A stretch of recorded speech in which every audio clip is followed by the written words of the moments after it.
지금 보시는 내용은 이제 제어판에 있는 프로그램 및 기능이라고 합니다. 우리 시작 버튼 누르시면 제어판이라고 있고요. 그 제어판에 가시면은 보시다시피 범주별로 그룹별이죠. 그룹별 이거를 아이콘별로 보셔도 돼요. 크건 작건 보시는 건 뭐 여러분 마음이고요. 근데 우리 시험에는 이렇게 범주를 기준으로 해서 시험을 내요. 그냥 모양 및 개인 설정 범주에 들어가면 뭐가 있느냐 뭐 이런 거죠.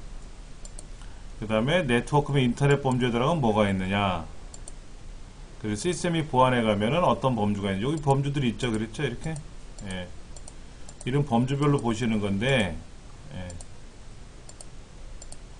그래서 시험에는 이런 범주별로 나오는데, 그 첫 번째가 뭐냐면은 프로그램 범주에 들어있는 프로그램 및 기능에 관한 내용이 먼저 나와 있어요. 맞죠? 보도록 할게요. 윈도우에 설치되어 있는 각종 응용 프로그램. 응용 프로그램이라고 하는 것은 시작 버튼을 누르시면 보조 프로그램 그룹이 있어요. 보조 프로그램 그룹. 이거는 윈도우 상에 있는 기본 그룹 프로그램들이에요. 얘들 말고. 저 상단에 볼게요. 상단에 시작 버튼을 누르셔가지고 모든 프로그램이라고 하는 항목을 클릭하시면 제일 꼭대기에 저는 아도비부터 나오네요. 근데 거기 인터넷 익스플로러라고 있을 겁니다. 그렇죠? 그것이 기본으로 깔려 있는 거죠. 그 다음에 윈도우즈 애니타임 업그레이드, 뭐 DVD 메이커, 미디어 센터, 미디어 플레이어, 업데이트, 팩스 및 스캔 이런 것들, 뭐 기본 프로그램, 메신저 센터 이런 거. 바탕화면 가젯 갤러리. 여기까지는 이제 기본적으로 깔려 있는 것들이고요. 쭉 내려가시면은 게임, 그 다음에 보조 프로그램, 그래서 유지 관리. 이것들이 윈도우를 설치하면은 기본으로 깔리는 거고요. 얘는 삼성전자니까 제조회사에서 삼성에 관련된 프로그램을 별도로 설치해 놓은 것 뿐입니다. 요거는 LG 거는 또 뭐 LG 뭐라고 돼 있겠죠. 이 외에 아래 한글이라든지 뭐 엑셀이라든지 포토샵이라든지 이런 것들은 내가 별도로 설치한 거다. 그렇게 별도로 설치한 응용 프로그램, 영어로는 어플리케이션 소프트웨어라고 해요. 그 어플리케이션 소프트웨어를 줄여서 어플, 더 줄여서 앱이라고 표현하는 겁니다. 이런 것들을 내가 제거하고 싶을 때, 예를 들면 프로그램 및 기능에 들어가서 난 포토샵을 깔아놨는데 포토샵 5.0을 깔아놨는데 5.0이 난 마음에 안 들어. 얘를 지우고 싶어. 여기 이제 깔려 있는데 이게 필요 없어. 그럼 얘를 어떻게 해라? 오른쪽 눌러서 제거해라. 난 여기 있는 크롬 브라우저가 싫어. 그럼 제거해라. 이런 거죠. 그 다음에 컴퓨터를 켰더니 인터넷 실행하니까 무슨 광고창 같은 게 나오더라. 이거지. 막 쏟아질 때가 있어요. 그런 것들은 날짜를 보시면 알아요. 날짜. 설치 날짜를 보면 가장 최근 날짜에 보통 그게 깔려서 들어와 있을 겁니다. 그럼 이제 그런 것들을 보고 게시자가 누구냐, 제조회사가 어디냐. 마이크로소프트니까 믿을만 하잖아요. 구글 믿을만 하지 않습니까? 그렇지 않은 다른 데께 있을 거란 말이에요. 이건 뭘까요? 여기 보시면은 게시자가 없어요. 그렇죠? 이 ISP 1.0이라고 되어 있는데 작년 7월 2일부로 깔려 있고요. 어떤 거는 7월 2일부로 깔려 있는데 제조회사가 없어요. 이건 뭘까요? 이런 것들이 있잖아요. 궁금치 않으세요? 하나도 궁금하지 않아요? 깔려있던 말던 상관없어요? 요거는 뭐냐면은 우리 금융 업무를 하려면 키보드 보안 프로그램이 돌아가요. 즉 내가 키보드로 계좌번호를 입력하라고, 비밀번호 입력하고, 금액을 입력하고 해서 송금하고 보내지 않습니까? 그럴 때 외부로부터 내 키보드를 제어한단 말이에요. 그래서 내가 7을 눌렀는데 가만히 있으면 지 혼자 막 눌려줘. 엉뚱한 계좌로. 그런 걸 방지하기 위해 하는 프로그램들이에요. 궁금치 않으셔도 상관없는데 궁금하시면 눌러. 이건 삼성전자에서 개발한 거니까는 삼성이라고 써있잖아요. 삼성일렉트로닉. 그러니까 이런 거는 뭔지 몰라도 믿을만 하겠지만은 그렇지 않은 건 한 번씩 여러분들이 보셔야 돼. 인터넷상에서 세큐어 키스트로크 4.0이 뭡니까? 물어보면 야 그거는 위험한 거니까 제거해. 아니야 그건 좋은 거야. 뭐 말이 있겠죠. 그렇게 해서 하나씩 하나씩 공부하시는 거예요. 예. 저는 그런 걸 많이 했기 때문에 이제 정비나 관리 쪽에 수업을 하는 거고 그런 거죠. 또 그 계통을 공부를 했고, 재밌어요. 저는 재밌어요. 보통 사람들은 귀찮고 힘들겠지만은. 그러니까 프로그램들을 제거할 수도 있고요. 아리안글 같은 경우에는 제거 변경뿐만 아니라 뭐도 나와요? 제거만 나오는 게 아니라 변경도 나오죠. 복구도 있잖아요. 예를 들어서 변경은 뭐냐면 한글 2007 안에 있는 기능 중에서 어떤 거를 내가 빼고 싶어. 그 다음에 또 뺐는데 다음엔 그걸 추가하고 싶어. 이럴 때 프로그램을 설치할 때 처음부터까지 다 한꺼번에 설치되는 게 아니고 일부만 설치를 해요. 기본적으로 여기 MS 오피스 같은 경우도요 일부만 설치하거든요. 근데 일부만 설치했는데 특정 어떤 기능이 없더라 그러면 추가 설치하셔야 되죠. 당연히 원본이 있어야 되겠지만은 그렇게 해서 추가, 제거, 변경, 복구도 다 가능하다 하는 거죠. 그 다음에 여기 보시면 이제 윈도우 기능이 있어요. 윈도우 기능. 윈도우 기능은 뭐냐면 아까 그 게임 기능 같은 거 있다 그랬잖아요. 그런 것들. 즉 윈도우에 있는 기능들, 윈도우 자체에 있는 기능들을 나는 안 할 거야. 그럼 뭐가 돼요? 이거 큰일 나겠죠. 이거 빼면 인터넷 익스플로러 11을 안 사겠다라고 하면 인터넷 못 하는 거잖아요. 그 다음에 여기 보면은 뭐 가젯 플랫폼이라고 되는데 나 가젯 기능 안 쓸 거야. 그럼 뭐가 되는 거예요? 가젯이 안 나오는 거예요.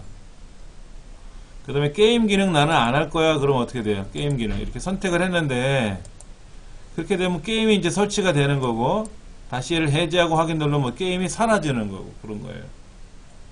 네, 여기 시작 버튼 누르시면 여기 게임이라는 기능이 있는데 게임 이거 게임이 하나밖에 없어요. 게임 탐색기가. 근데 얘를 이제 눌러주면은 이 안에 게임이 쭉 깔려 들어오는 거예요. 윈도우 상에 있는 기능이. 외부 프로그램 말고 윈도우 자체에 있는 기능들. 그런 것들을 할 수가 있고요. 예. 그 다음에 이제 개인 설정이라는 말이 나오네요. 그렇죠? 개인 설정. 모양 및 개인 설정에 가시면은 이 개인 설정이라고 나와요. 개인 설정이 좀 많이 보던 화면일 텐데 테마 바꾸는 거죠. 테마. 특히 여기 기본 테마나 고대비 테마 같은 걸 하면은 화면이 그냥 단순 처리가 돼요. 컬러풀하게 안 나오고 이런 거 밑에 거는 예, 이거는 그냥 보시다시피 단순해요. 화면이 굉장히 단순하죠. 어떨 때 이거를 씁니까? 내 컴퓨터가 오래됐어. 성능이 안 좋아. 근데 이렇게 에어로 테마라는 걸 이용을 해주면 뭐가 된다? 컴퓨터가 엄청 부담을 느껴요. 그럴 때 기본 테마나 고대비 테마를 해주면은 굉장히 편해진다. 그런 것들도 우리가 할 수가 있다 하는 거죠. 그 다음에 이제 테마라는 말이 나와 있고요. 먼저 테마. 밑에 보면 바탕화면 배경 그림 바꾸는 기능이 있고요. 창 색을 바꾸는 게 있고요. 그 다음에 음향 효과, 소리를 기능 바꾸는 기능이 있고, 화면 보호기 바꾸는 기능이 있고, 그 다음에 왼쪽에 보시면 마우스 포인터 변경하는 게 있어요. 그리고 계정 사진 변경하는 게 있을 겁니다. 자, 지금 제가 테마를 바꿨어요. 윈도우 7 테마는, 이게 윈도우 7 테마예요. 잠깐만. 게임을 제가 깔았는데, 네, 게임 들어왔네요. 아까는 없었더니만, 딱 들어왔네요. 그랬죠? 네. 자, 다시 들어가서 볼게요. 자, 여기는 대한민국 테마를 선택하면 어떻게 되냐면, 예, 돌 하루방, 이거로 바뀌었어요. 그렇죠? 예, 그 다음에 배경도 여기서 바꿀 수가 있습니다. 예, 대한민국 배경 그림 다 바꾸는 거 있어요. 예, 30분마다 이렇게 내용을 막 섞어요. 그럼 뭐 얘가 나왔다, 쟤가 나왔다, 막 왔다리 갔다리 하는 거죠. 순서 섞기를 안 하면 뭐야? 순서대로 나오는 거고. 배경 그림이 막 순서대로 바뀌어서 나오는 거죠. 이걸 어떻게 할 수 있냐면요. 우리 가족사진 있죠? 가족사진. 가족 사진을 선택을 해서 그렇게 콩콩콩 선택을 해요. 그럼 여행 가서 찍은 우리 가족들 사진이 어떻게 된다? 순서대로 나오는 거예요. 순서대로. 바탕화면에 여기에 이렇게 안 해보셨죠? 그러니까 우리는 컴퓨터를 켜면 인터넷을 주로 한단 말이에요. 그렇죠? 그렇지. 집에 전자레인지 있고 가스레인지 있고 무슨 뭐 가스 오븐 있다고 해서 허구한 날 빵 만들어 먹고 이런 거 하는 거 아니지 않습니까? 가스레인지 좋은 거 사다 놨다고 매일 요리가 바뀌는 건 아니잖아요. 그냥 하던 것만 하는 거지. 그런데 시험에는 그런 다양한 걸 낸단 말이에요. 그러니까 안 해보면 안 돼. 한 번에도 해보시면 아 뭐가 있다더라 하는 거지. 이거를 안 보고 외우려면 어때요? 몰라요. 어떤 분은 안 보고도 막 잘 외우더구만. 근데 전 해보고도 헷갈리는데, 그러니까 남들 한 10번 할 때 저는 100번 해봐야 되고. 근데 그렇게 해보고 나면 머리에 콕 박혀요. 돌대가리처럼. 돌은 뭐 글자 새기기 어렵잖아요. 근데 새겨놓으면 오래 가죠? 돌에도 글자 새겨보셨어요, 여러분들? 안 새겨보셨죠? 대리석 이거 깎아보셨어요? 안 깎아보셨죠? 근데 깎아놓으면 아주 오래 가요. 그렇지 않습니까? 그래서 저는 일명 돌대가리라고 하는데 이 제 머리에다 뭘 암기시키려면 굉장히 어려워요. 저는 반복해요. 반복. 여러 번 반복하면 글자가 탁 새겨지는데 새겨놓으면 굉장히 오래 갑니다. 제 머리 특성이. 다행히도 오래 가고 나니까 머릿속에 이제 이렇게 그려져요. 아 이건 이렇게 하면 되겠다 저렇게 하면 되겠다 이렇게. 예. 저보다 여러분들 머리 좋으실 테니까는 몇 번만 해보시면 금방 머리에 박혀버릴 거예요. 그렇게 해서 꼭 익혀보시면 됩니다. 자, 이렇게 해서 테마를 바꾸는 기능이 있고요. 나는 그림은 바꿀 거야. 테마는 윈도우 7 테마인데 난 요 그림 자체가 마음에 안 들어. 그래서 제가 여기는 그림을 바꿀 건데 뭐로 바꿀 거냐면요. 제 컴퓨터에 있는 제 USB 메모리에 있는 제 이름에 있는 사진이 있어요. 사진이 있는데 이런 사진들이 있어요. 이런 사진. 요거 좋다. 이걸 제가 한번 넣어 볼게요.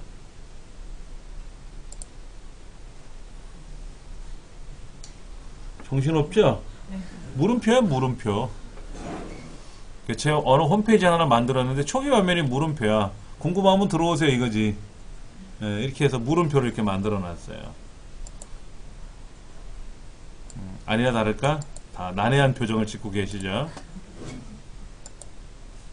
그 다음에 이렇게 하는 방법이 있고요. 또 다른 방법은 뭐냐면 아예 그 그림 목록으로 가요. 이 그림 목록이 있지 않습니까? 여기 이렇게 그림 목록이 있는데 그림 목록에 가서 어느 그림이 좋을까? 이런 제 얼굴은 무서우니까 하지 말고 이건 예전에 이제 했던 건데 이건 2011년도 거니까 그렇고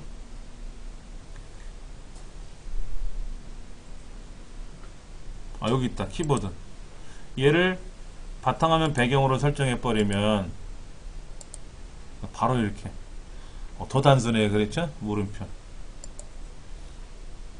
이것도 있어요 이렇게 네. 이렇게 직접 바탕화면에서 이 보는 그림상에서 바탕화면 배경으로 이렇게 지정하는 기능도 있습니다. 여기에서 직접 테마를 선택하면 그냥 테마 속에 들어있는 배경으로 바뀌는 거고요. 네, 이렇게 해서 하는 방법이 있고. 그 다음에 이제 창색이라 그래서 보세요. 빨간색 그러면 어떻게 돼요? 이 주변이 빨갛게 돼 있죠? 뭐 이렇게 파란색, 뭐 이렇게 녹색이라든지 이런 걸 해주면 그림 자체가 이렇게 테마 주변에 이렇게 창이 이런 색으로 변합니다. 이거를 또 진하게 할 수도 있고요. 진하게 할 수도 있고 흐리게 할 수도 있고 이런 것도 가능합니다. 그 다음에 소리 뭔지 아시죠? 짠짠하잔 하고 소리 내는 거. 화면 보기 뭔지 아십니까? 화면 보기는요 이제는 거의 쓸모가 없어요. 화면 보기가 거의 쓸모가 없습니다. 화면 보기는 브라운관 모니터를 위한 기능이에요. 근데 우리나라에서 브라운관 모니터 쓰는 집 많지 않잖아요. 주로 LCD나 LED로 넘어갔지 않습니까?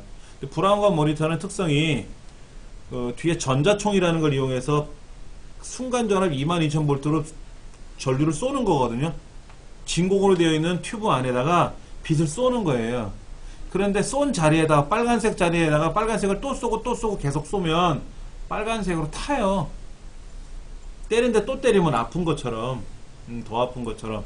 그래서 똑같은 자리에다가 지금도 보시면 이 상태로 화면이 멈춰 있지 않습니까? 멈춰 있다 보면 문제가 뭐냐면 화면이 타더라 이거죠. 버닝 효과 때문에. 그래서 화면을 계속 움직이게 하는 거예요. 타지 말라고. 우리가 음식 만들 때도 바닥을 이렇게 저어주면 눌러붙지 않던 것처럼 계속 두면 눌러붙잖아요. 그런 것처럼 화면을 보호해주는 기능인데 굳이 거의 안 써요 지금은. 그래서 이거는 시험에 보통 안 냅니다. 이런 거는. 그러니까는 전반적인 기능을 묻는 거지. 화면 보기는 어떻게 설정하나요? 뭐 창색은 어떻게 설정하나요? 이런 거 묻지는 않는다 이거지. 그런 정도만 여러분이 기억하시면 좋고요. 마우스 포인터는 뭐예요? 이거죠. 마우스 포인터는 왼손잡이 오른손잡이의 역할을 바꾸게 한다든지 더블 클릭 속도를 빠르게 느리게 한다든지. 예를 들어서 여러분 댁에 어르신이 있다면 어르신들은 주로 더블 클릭하는 게 좀 힘들어 하실 수 있어요. 그러니까 이걸 빠르게 하지 말고 약간 느린 쪽으로 놓으시고 확인을 눌러주시면 그분들은 더블 클릭을 좀 수월하게 할 수 있다 이거죠. 대신에 좀 젊은 친구들은 얘를 빠르게 해도 잘 할 수 있겠고. 그 다음에 뭐 포인터에 가서 요런 거 이거를 또 좀 뭐 다른 거로 바꿀 수도 있어요. 기능을 여기 이렇게 이거로 바꾸면 뭐가 될까요? 이게 일반 선택이래. 이렇게 하고 다니면 이게 일반 선택이란 뜻이야. 그럼 남들이 뭐라 그래요? 기다려달라는 뜻인데 혼동되겠죠. 그렇죠. 마우스 포인터에 가서 기본값으로 사용해라 그러면 원래대로 돌아오죠. 그러니까 속으면 안 돼. 마우스 포인터에 가서 포인터를 여기 보시면 이거 시스템 대자 말고 대자 누르면 되게 커져요. 아이콘이. 이거 대자 말고 제일 위에 있는 기본 기능을 해주면 가장 편한 거고요. 이때 이걸 직접 수정할 수도 있어요. 하나씩 하나씩 바꿀 수도 있는데 기본값 사용을 눌러주면 자 이런 거죠. 이렇게 바꿔놨단 말이에요. 이게 모래시계 역할인데 이걸 기본값을 살려라 그러면 다시 원래대로 돌아오는 거죠. 이렇게 이때 이것도 시스템 구성표로 바꿔주면은 모래시계로 안 바뀌네. 이거죠? 이렇게 바뀌는 거죠. 이렇게 한다든지. 예전엔 모래시계가 있었죠. 근데 모래시계 대신에 이렇게 동글동글한 거로 바뀝니다. 그렇게 바뀐다는 거. 그 다음에 계정 사진은 뭐냐면 요거예요. 시작 버튼 누르면 나오는 요거. 여기 삼성에 들어가 있네요. 삼성. 근데 바꿔볼게요. 제가 이걸 뭐로 바꿀 거냐면 우리 중부센터 그림으로 바꿀 거예요. 제가 여기 중부센터 그림을 갖고 있거든요.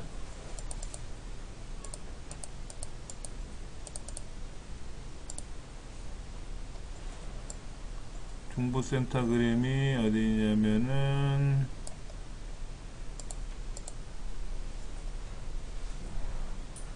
중부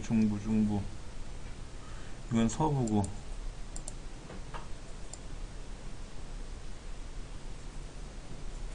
서부고 북부고 남부고 중부. 지으시니까 밑에 있겠다. 여기 있다. 그렇죠? 중부여성발전센터 로고예요. 이게 우리 홈페이지에 있는 거. 그럼 얘를 내가 사용하겠다 이거죠? 여기. 그럼 여기 시작 버튼이 이렇게 나오는 거예요. 각자 얼굴로 바꿔놔도 되겠죠?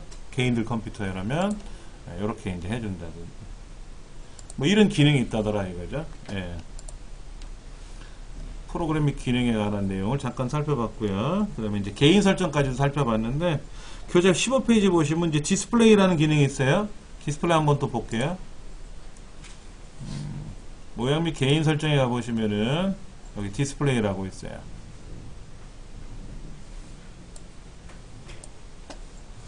디스플레이는 뭐냐면 이거죠. 여기 보시면 뭐 해상도 조정하는 기능이 있고요. 해상도 조정하는 기능이 있고 그 다음에 여기 지금 보시다시피 해상도를 크게 하면 어떻게 돼요? 해상도를 크게 한다는 말은 제가 보세요. 해상도를 제가 1280이 아니라 1600으로 바꾸면은요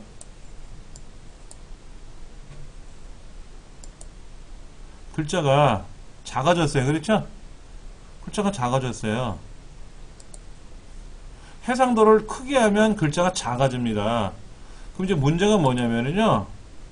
글자가 작으니까 글자는 크게 보자 이거지. 글자는 크게 보자. 이렇게 보통 하는 경우가 있는데 그럴 거라면 해상도 자체를 줄이는 게 좋죠. 해상도를 크게 하는 이유는 뭐냐면요. 해상도를 크게 하면 게임 같은 거 할 때 좋아요. 게임들을 하면 주변 환경이 잘 보이거든요. 해상도가 작은 것보다는. 그리고 그래픽 할 때, 영상 작업이나 포토샵 같이 이렇게 그래픽 작업을 할 때는 해상도가 커야 좋아요. 근데 그렇지 않고 인터넷을 하거나 워드 작업할 때는 굳이 해상도 크지 않아도 되거든요.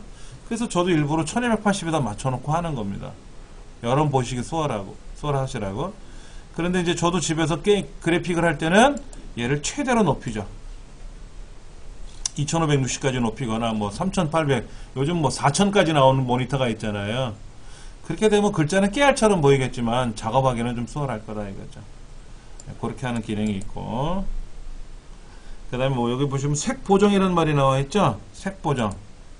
이 색 보정은 뭐냐면 글자를 정확하게 보려고 그러는 거예요. 색감이나 이런 거를.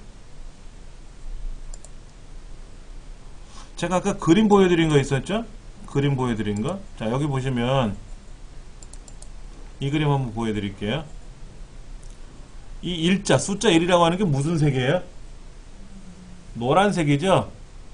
그럼 이 노란색이 저는 분명히 절대 노랑으로 썼어요.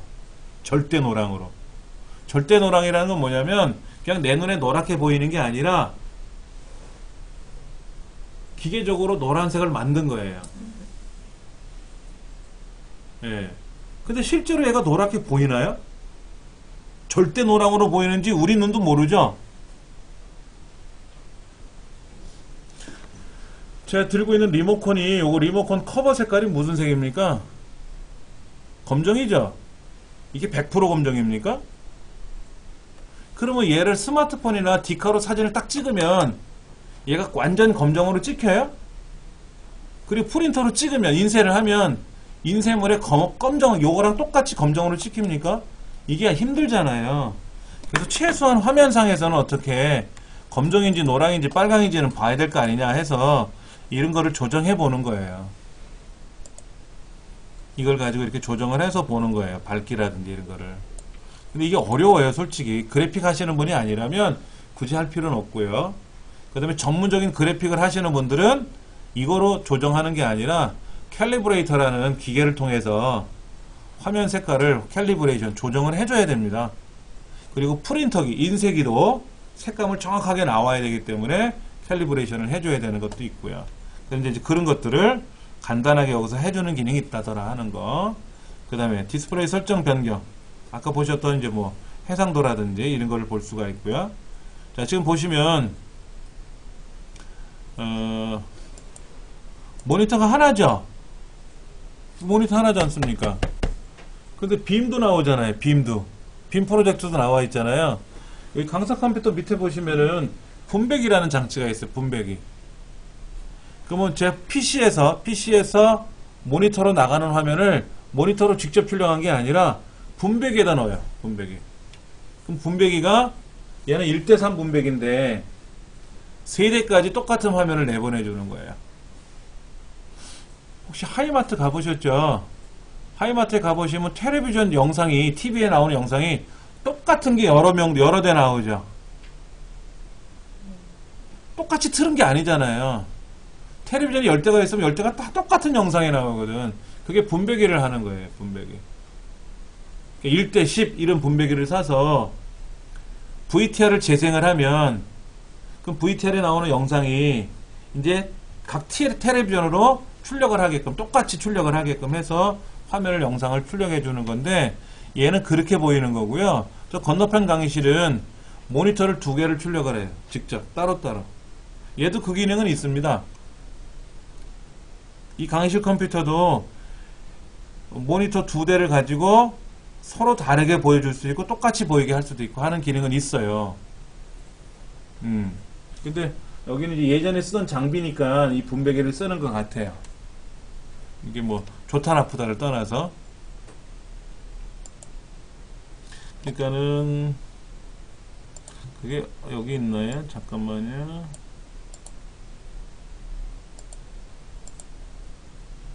여기 있네요. 한번 보여드릴까요?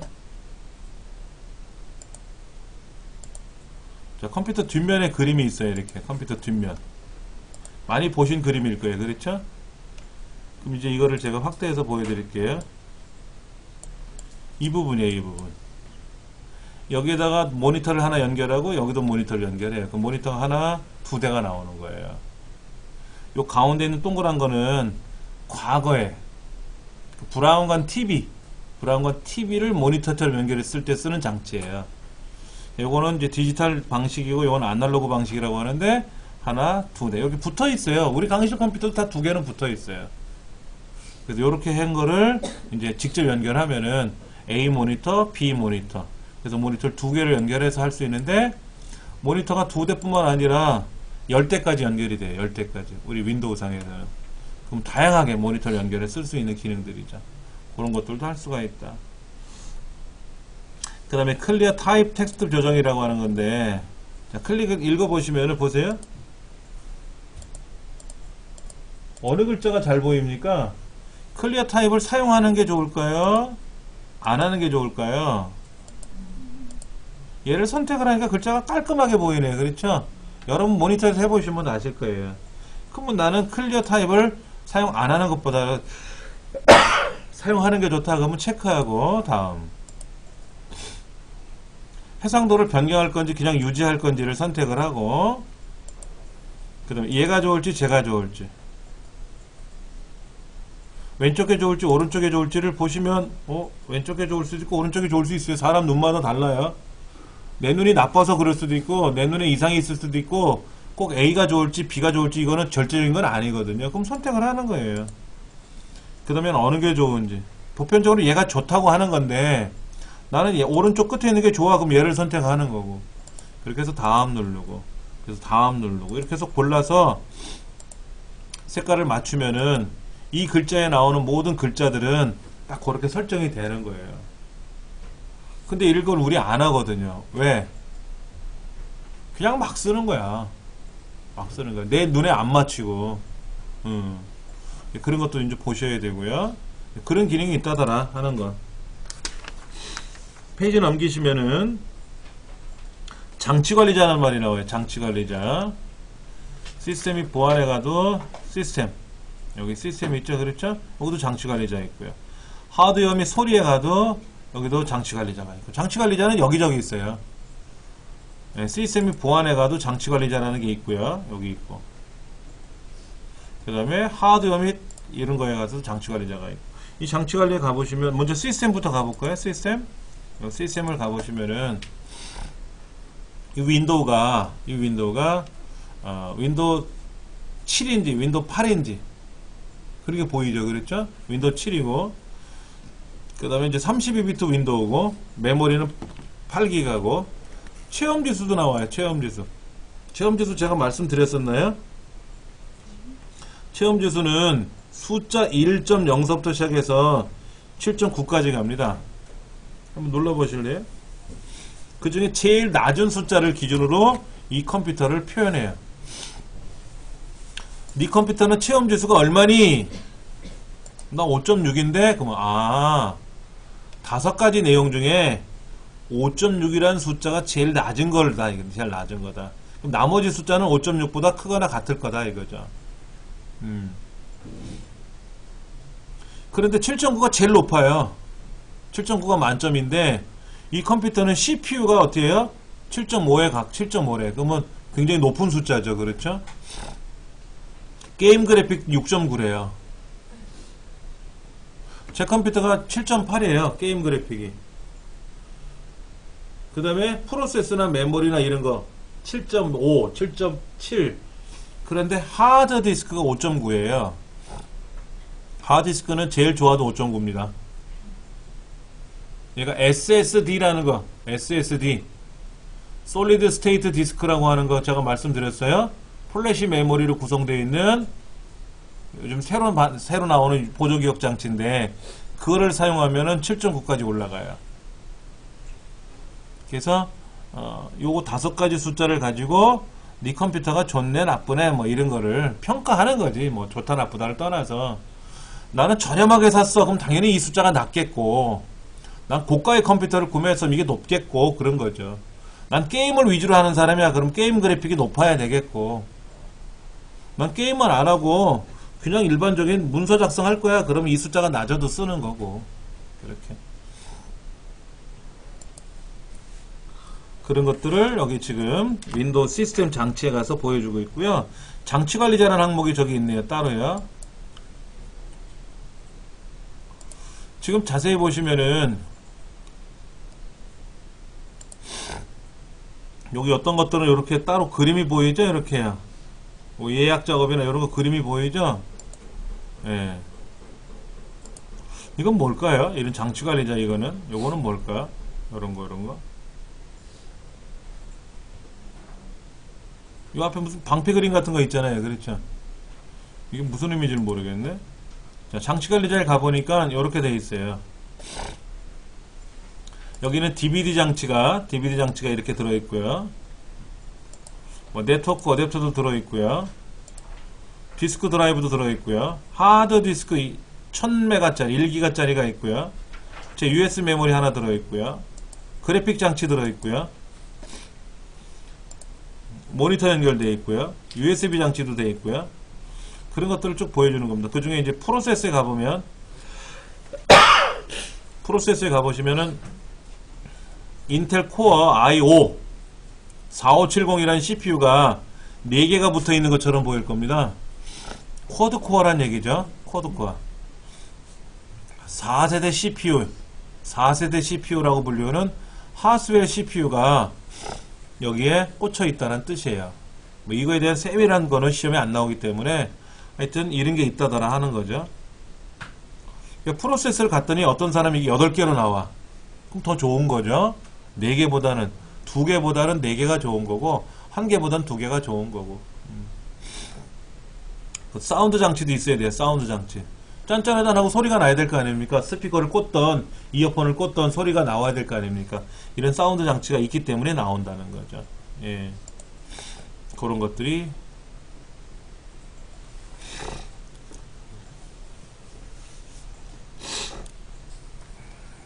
보시면 뭐 하실 수가 있게끔 나와 있습니다.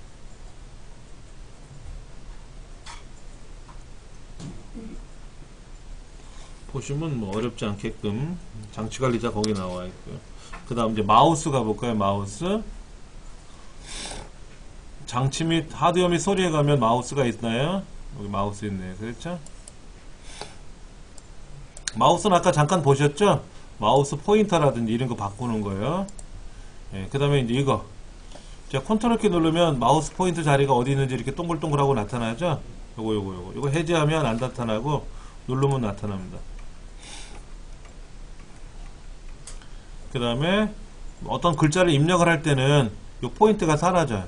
요걸 체크해 놓으면. 자, 포인트 자국 남게 해볼까요? 보세요. 자, 마우스를 이렇게 움직이면 어떻게 돼요? 마우스 움직이면 뭐가 따라다니는 것 같은 느낌이 있을 거예요. 그걸 해제하면 그냥 마우스 하나가 돌아다니고요. 애기들한테 이거 설명해 주면요, 총인 이거 갖고 놀아요. 막 쫓아다니니까. 예.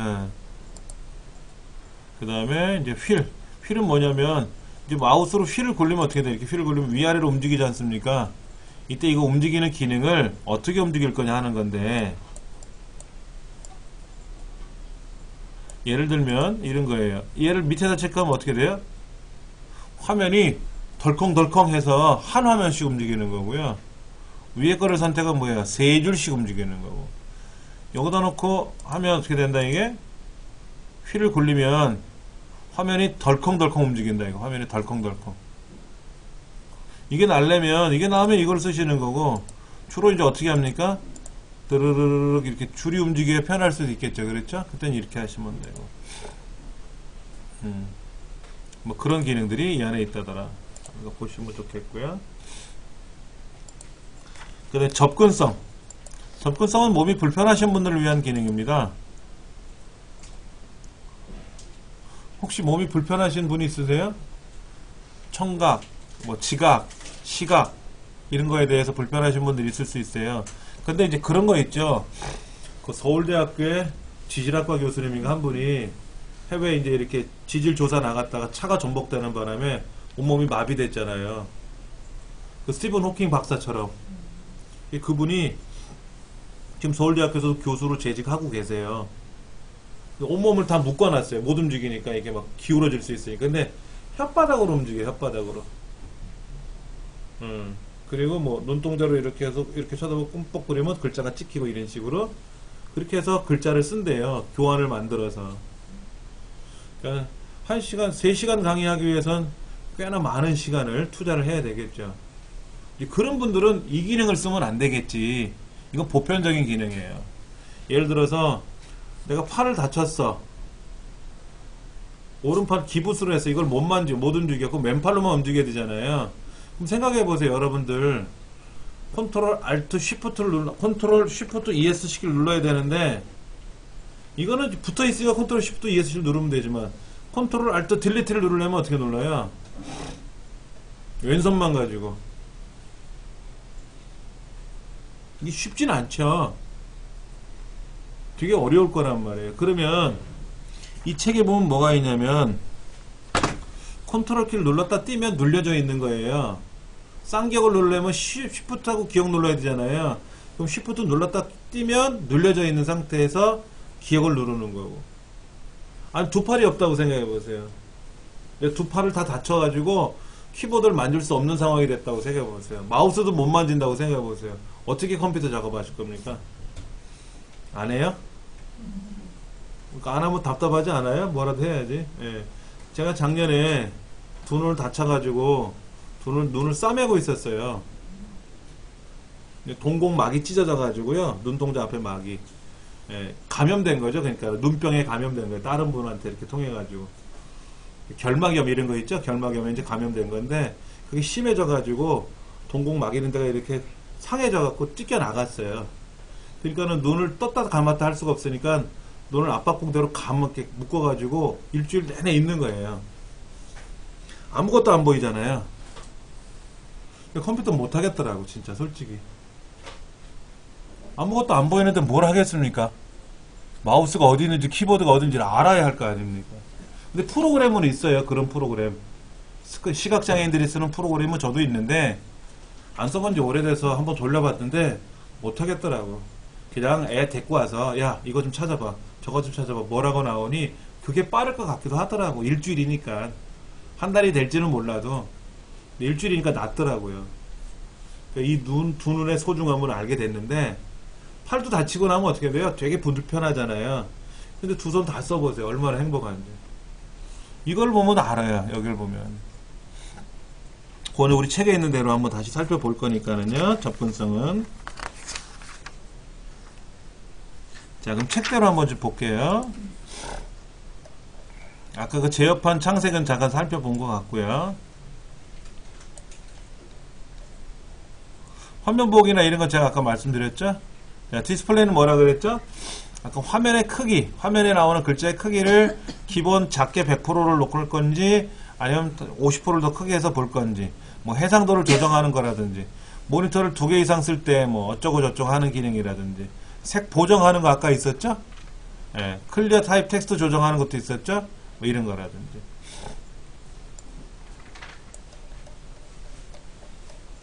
그 다음에 또 뭐가 있냐면요, 장치관리자에 관한 기능인데요.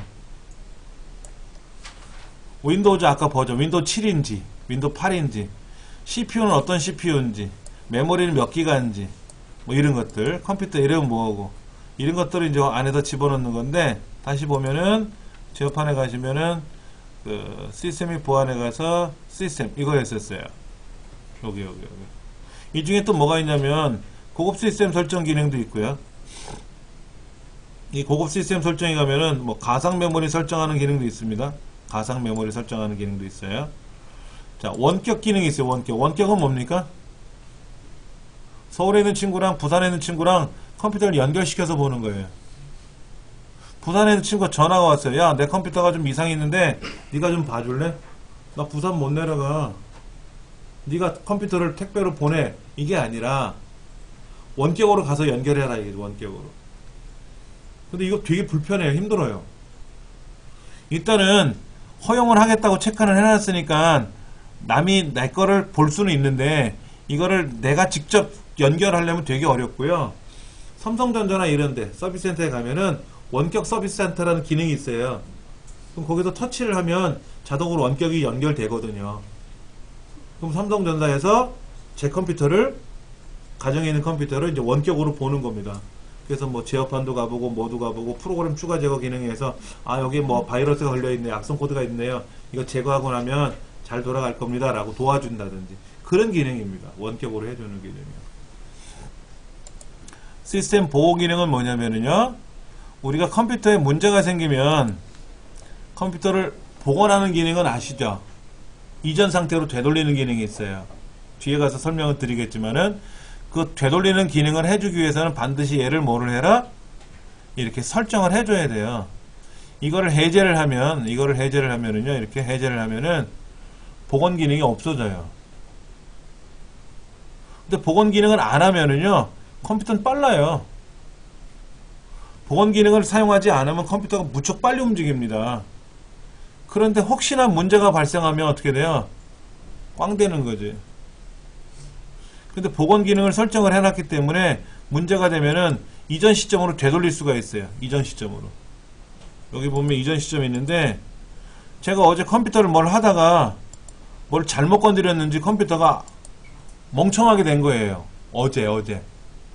근데 알고 봤더니 그저께인지 언젠지 무슨 프로그램을 깔은 것 때문에 그런 것 같기도 해. 그렇게 날짜가 있잖아요. 그러면 1월 7일 날은 이상이 없었을 거 아닙니까? 어제 그저께 뭐 며칠 전에 문제가 있었다면 그러면 일주일 전으로 돌려놓고 다음 버튼을 누르면 일주일 전 상태로 되돌아가는 거예요. 컴퓨터 환경이 되돌아가는 거예요. 그러면 내가 어저께 입력해놓은 데이터는 그건 손을 안 대요. 내가 어제 설치한 프로그램은 사라질지 몰라도 일주일 전으로 돌아가니까 내가 입력한 데이터나 즐겨찾기 해놓은 거라든지 이거는 손을 안 대고 환경이 바뀌는 겁니다. 내가 어떤 프로그램을 모르고 잘못 제거했어. 이럴 수 있잖아요. 그럼 뭐 하면 된다? 복원 들어가서 삭제하기 이전 상태로 되돌리면 어떻게 돼요? 삭제하기 이전으로 되돌아와야지. 삭제 안 된 거로. 그런 기능이 있단 말이에요.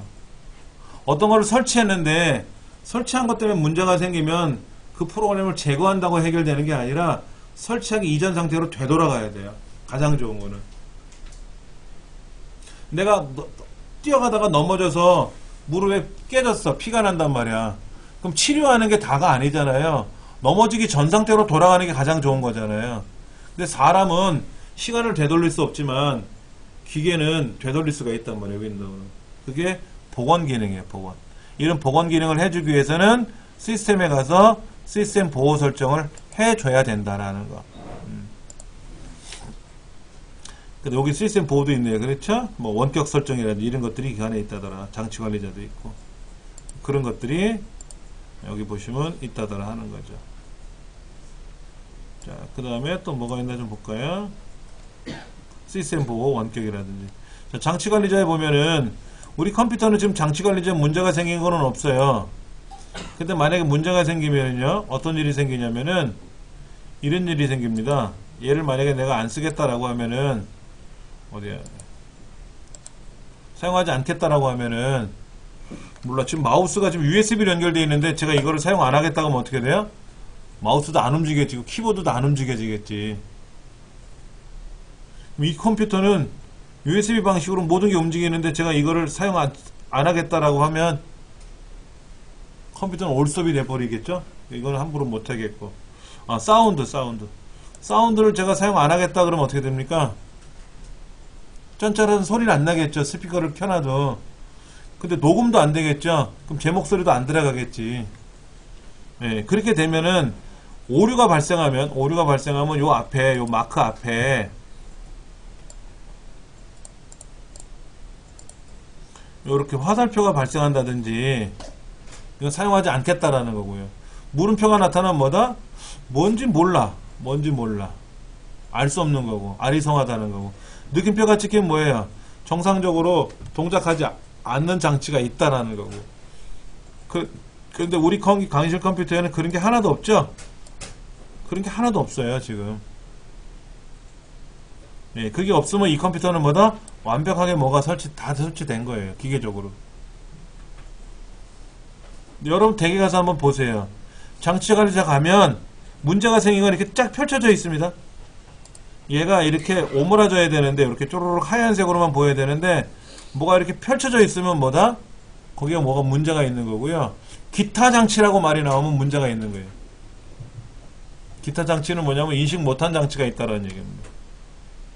그러면 그 장치를 빨리 찾아서 설치를 해줘야 되는데 뭔지 모르니까 답답하죠. 그런 것들이 있고요. 그 다음에 제어판에 아까 왼손잡이 오른손잡이 뭐 마우스 포인터라든지 그 다음에 컨트롤 키를 누르면 이렇게 뭐 위치 동글동글 이렇게 파장 같은 게 나타나게 할 건지, 그 다음에 한 번 굴리면 세 줄이 움직이게 할 건지 화면이 움직이게 할 건지 뭐 그런 거라든지. 접근성은 이제 몸이 불편하신 분을 위한 기능인데, 이 접근성에는 기능이 여러 가지가 있어요. 첫 번째 한번 볼까요?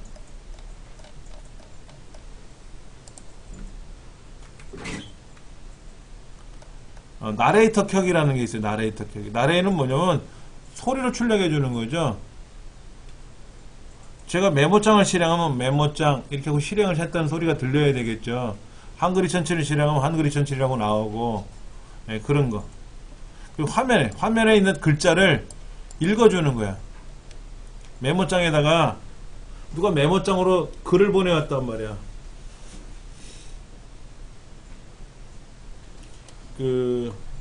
예전부터 시각장애인은 점자로 책을 만들어서 서비스해 주는 건 알고 계시죠? 근데 점자로 책을 읽으려면 불을 꺼놔도 읽을 수는 있겠지. 손으로 읽으면 되니까. 근데 여러분 점자책 보셨어요? 되게 두꺼워요. 종이가 빳빳해야 되니까. 그리고 손이 갖다 대야 되잖아요.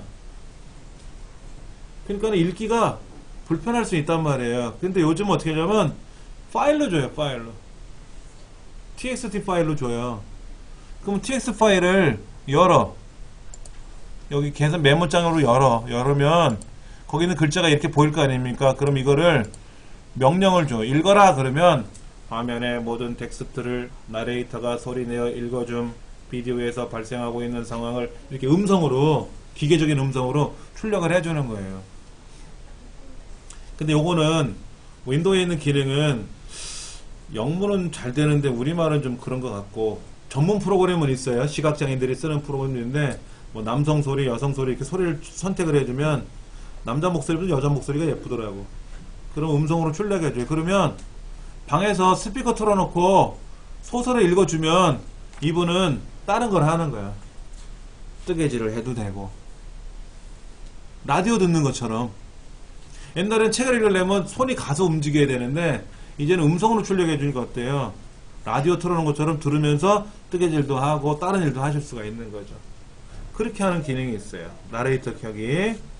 그 다음에 비디오에서 발생하고 있는 상황을 말로 설명해 줘요. 뭔 얘기예요 이게?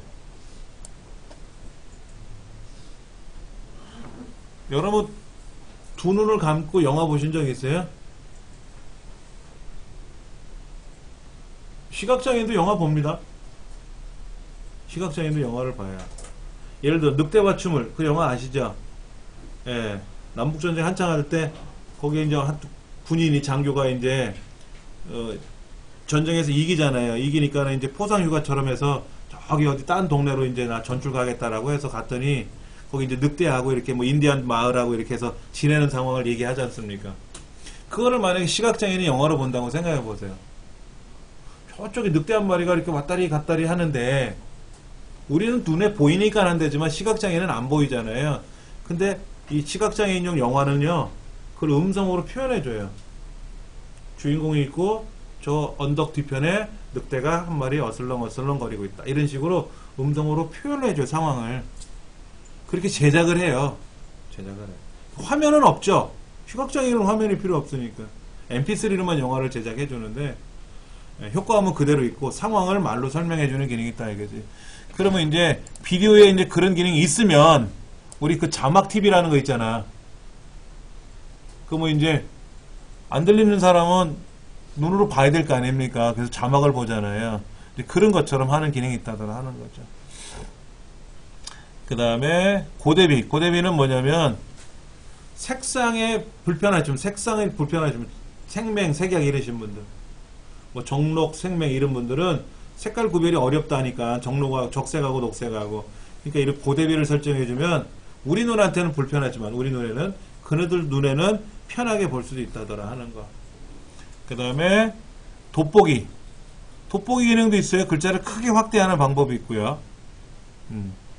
그 다음에 껌뻑거리는 거. 커서가 껌뻑껌뻑거리죠. 자 보세요. 지금 1 옆에 껌뻑껌뻑거리는데 얇게 움직이죠. 잘 보이세요? 여기 님자 뒤에 껌뻑껌뻑거리는데 얇잖아요. 근데 우리는 그나마 보이는데 시각적으로 불편하신 분은 이게 잘 안 보이거든요. 그래서 이거 두께를 2mm, 되게 두꺼워요. 그렇죠? 이게 벽돌 같은 크기로 껌뻑껌뻑거리게 하자 이거지. 이렇게 그렇게 해도 가능하더라 이거죠. 그런 게는. 그 다음에 이제 키보드를 사용할 수 없는 사람도 있어요. 나는 팔에 장애가 와서 팔이 굳었어 이렇게. 우리 이제 텔레비전 보시면은 뭐 그런 장면들 많이 나와요. 몸이 불편하신 분들 왼팔은 아예 굳어서 못 쓰고 오른팔은 이렇게 손가락은 움직이는데 자유롭게 못 움직이고, 이런 분이 글자를 어떻게 쓸까요? 그때는 화상 키보드라는 걸 꺼내는 겁니다.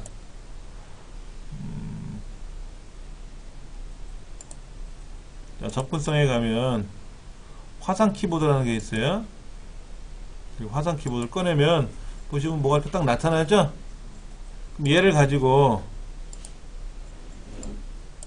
자 써볼게요. 한약키 눌러서 안녕 하세요. 쉬프트 물음표 자, 엔터. 반갑습니다. 반갑습니다.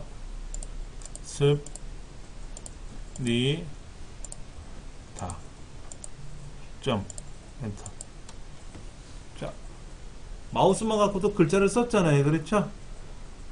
마치 우리 스마트폰에 있는 키보드 뜬 것처럼 그렇게 해주는 기능이에요. 화상 키보드가. 이런 걸 이용하면 편할 수 있겠죠? 예, 그런 기능도 있다더라. 뭐 음성인식 사용하는 기능도 있다 그러는데 모르겠어요. 저는 안 해봐서 이거를. 예. 근데 마우스 키라고 하는 건 뭐냐면은 이 마우스를 또 이렇게 좌우상하로 이렇게 움직여야 되는데 이걸 못 움직이는 분도 있어요. 그럴 때는 이제 오른쪽 우리 키보드의 오른쪽 숫자판에 있는 기능을 이용해서 얘를 마우스처럼 사용하는 기능이 있어요. 라든지. 예.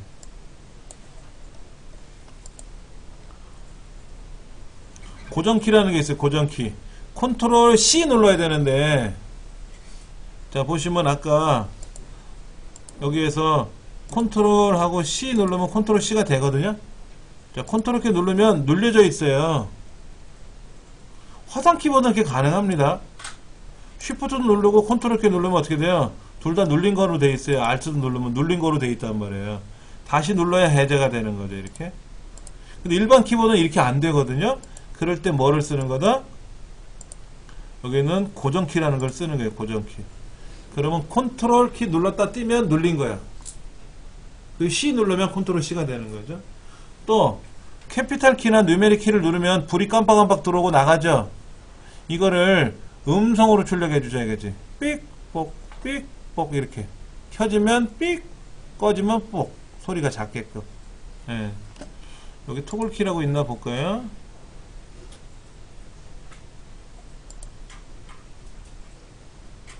마우스 키 켜고 다시 여기 화상 키보드고,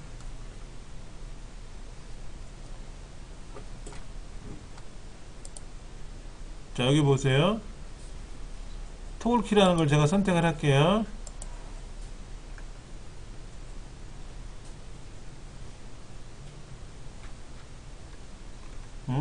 소리가 안 난다. 여기 지금 토글 키를 썼는데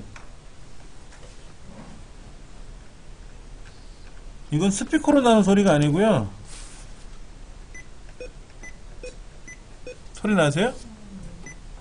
켜지면 삑! 이건데, 이거는 본래 이 스피커 상관없이 자체 스피커에서 소리가 나요. 근데 제가 이제 우리 외부 스피커를 연결해서 소리를 낸 거거든요. 이러면 캐피탈 키를 킨 거예요. 뭔가를 킨 거예요. 삑! 이거는 끈 거고. 그러니까는 오른쪽, 위쪽 이렇게 보시면 왼쪽, 오른쪽에 보면 불 들어오는 난이 3개 있지 않습니까? 얘를 눌렀는데 불빛이 허해가지고 이 켜진 건지 꺼진 건지 구별이 안 될 때가 있단 말이에요. 그러면 얘는 켜진 거고 얘는 꺼진 거고 이렇게 소리를 듣겠다 이거죠. 필터 키를 사용하면 뭐가 되냐면요. 자 보세요. 자, 제가 글자를 써볼게요. 자 4, 5 뭐가 쪼르륵 찍혔죠. 제가 5를 꽁꽁꽁꽁 누른 게 아니라 누르고 있으니까 계속 써지는 거예요 지금요. 근데 지우다 보면 어떻게 돼요? 나는 이렇게 지워야 되는데 모르고 힘이 없어서 누르다 보니까 그냥 꾹 지워진 거예요 한꺼번에. 그거를 필터키를 사용하면은요, 필터키를 쓰는 거죠. 필터키. 자, 얘를 이제 어떻게 하냐면은요, 보세요. 필터키를 제가 사용하겠다라고 하면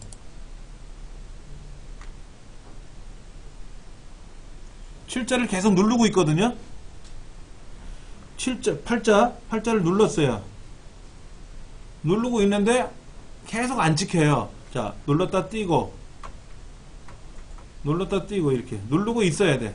한참을 누르고 있어야 그때 꽁 찍히고, 한참을 누르고 있어야 꽁 찍힌다든지. 여기 설정하기 나름이겠지만은 탄력키를 써볼까요?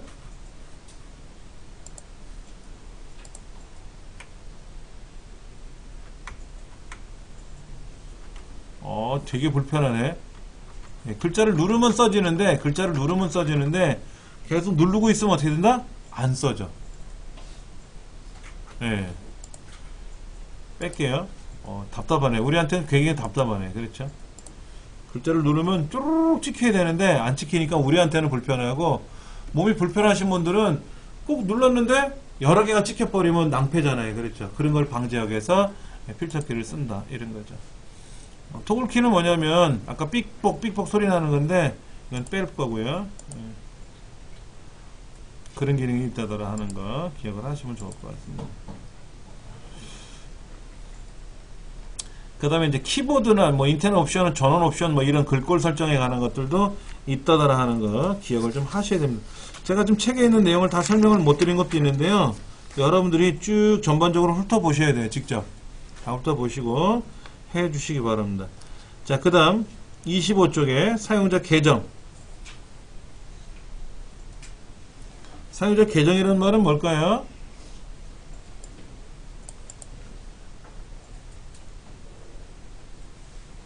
여기 있는데 어디 갔나?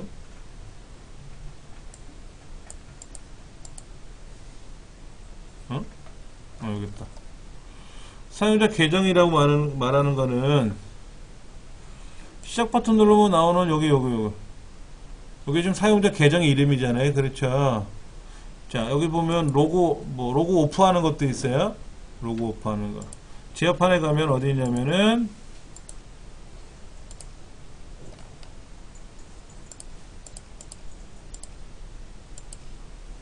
다시 지화판에 가서 사용자 계정에 가서 계정을 하나 추가할 수 있어요. 다른 계정 관리에 들어가서 계정을 하나 만들 수 있어요.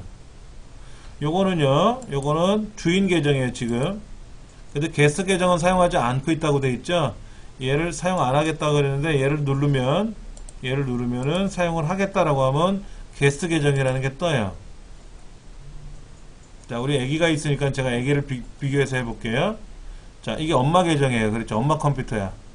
그런데 애기도 컴퓨터를 하고 싶으니까 어떻게 됩니까? 엄마 노트북이든 엄마 컴퓨터를 켜서 막 한단 말이에요. 근데 애기들이 인터넷상에 들어가서 막 이것저것 설치해서 게임을 깔아서 쓴단 말이에요.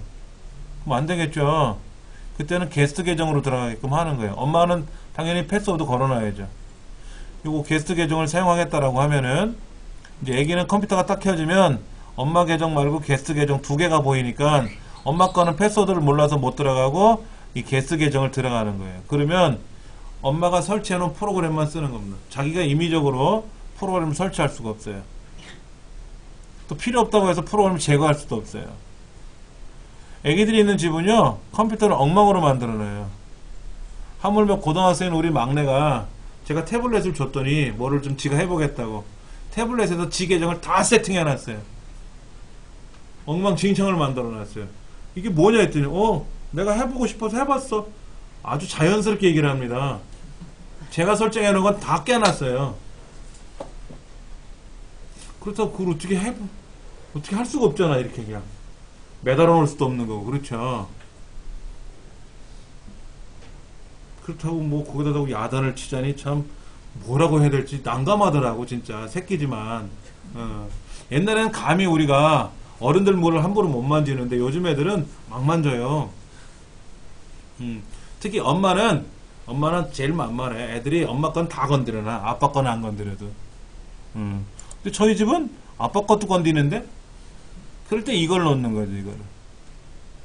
그럼 내 거에 있는 것 중에 있는 것만 쓰는 거야. 지가 변경을 못하게 막는 거죠. 그게 이제 게스트 계정이라는 겁니다. 그렇게 해서 쓰시면 편하고요.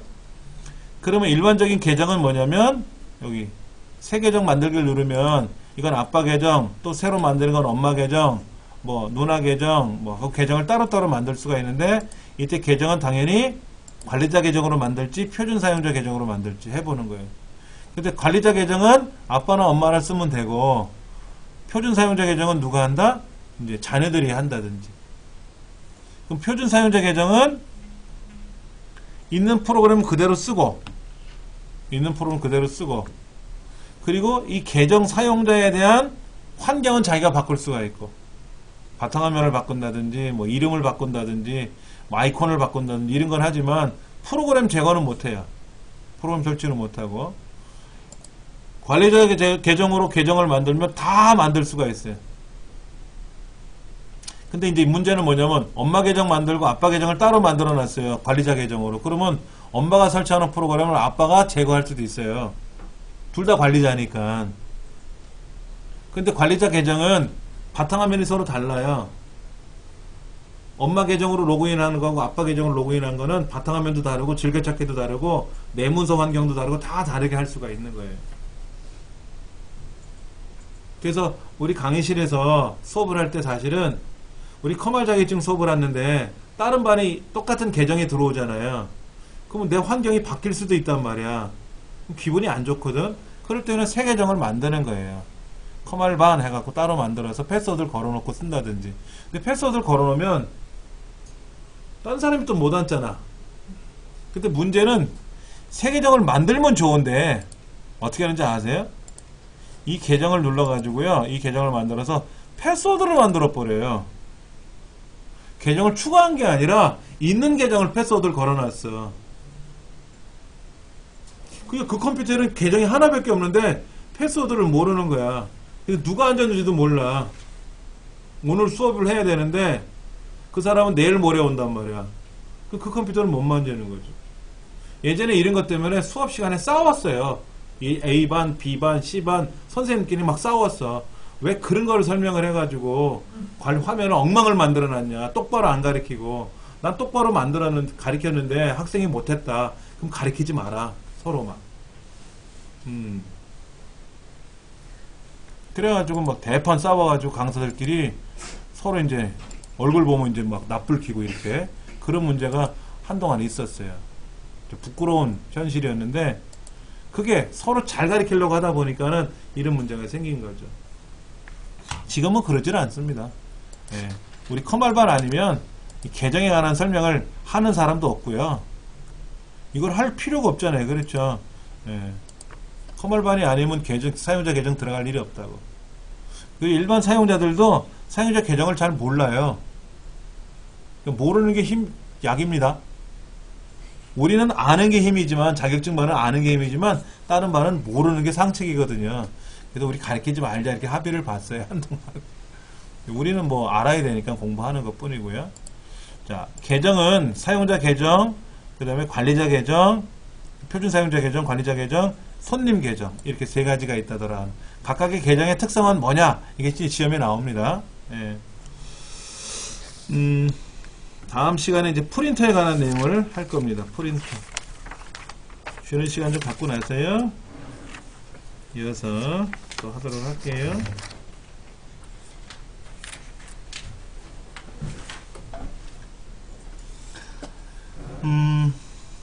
조건부 서식이라는 말이 지금 교과서 51페이지에 나와 있어요. 그렇죠? 조건부 서식은 뭐냐면요. 특정 조건에 따라서 우리가 블럭을 잡아서 셀 서식을 넣어주거나 해주면 뭐예요? 그냥 조건에 상관없이 무조건 일방적으로 바꾸는 거지 않습니까? 그런데 이건 뭐냐면 조건에 따라서 조건에 맞는 경우에만 이러쿵 저러쿵 되는 거예요. 예를 들면 지금 평균 성적보다 낮은 점수를 받은 사람들 경우에 걔네들만 빨갛게 보인다든지, 뭐 60점 밑으로 내려간 학생들의 점수를 빨갛게 보여준다든지, 예. 그 다음에 90점 이상인 사람에 대해서는 뭐 파랗게 보여준다든지, 그리고 60점서부터 90점 사이에 있는 점수들은 회색으로 보여준다든지. 회색으로 본다는 건 뭐예요? 안 보겠다는 얘기지, 글자를. 파란 거는 뭐야? 도드라지게 보이고, 빨간색은 경고의 의미로, 위험군의 의미로 보겠다라는 거죠. 그런 식으로 해서 색깔로 가지고 보신다든지. 예. 지금 우리 책에 있는 거 한번 열어서 볼게요. 섹션 03번. 자, 열개 눌러서 2016년판에 있는 섹션 03번 문제를 열어볼 겁니다. 자, 이렇게 열렸어요.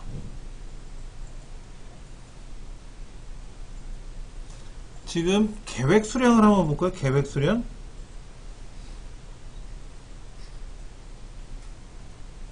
D2부터 D10번째 이 계획 수량에 있는 숫자를 자세히 보시면 200도 있고 120도 있고 100도 있고 350도 있네요. 그렇죠. 근데 예를 들어서 300 이상 된 게 요거죠. 밑에 거 여기지 않습니까? 이 전체가 요렇게 얘가 빨갛게 하고 싶어. 이렇게 빨갛게 하고 싶어.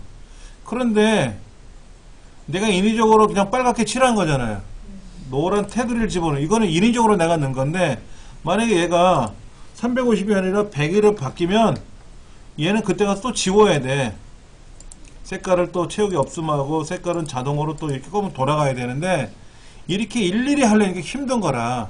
그래서 그러지 말고 알아서 이 값에 따라서 200 이상이면 300 이상이면 얘가 전체가 뭐 빨갛게 보이게 한다든지 뭐 노랗게 보이게 한다든지 이런 식으로 좀 서식을 주자 이거지. 조건부 서식을 주자 하는 거죠.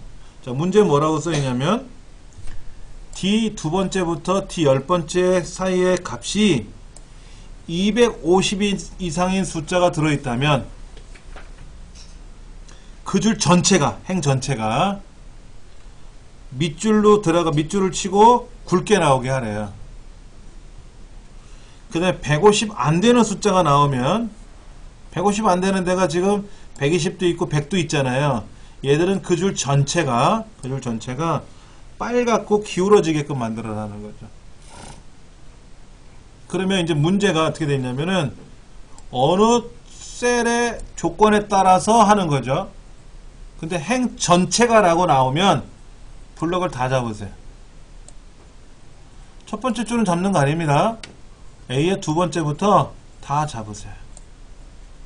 A의 두 번째부터 끝까지 잡으세요. 행 전체가 그러면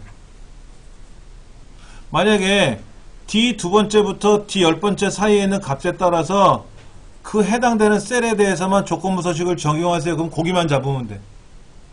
근데 얘들을 가지고 행 전체가 그랬거든. 그러면 다 잡아야 돼. 그리고 조건부 서식. 조건부 서식, 세규칙. 그리고 수식.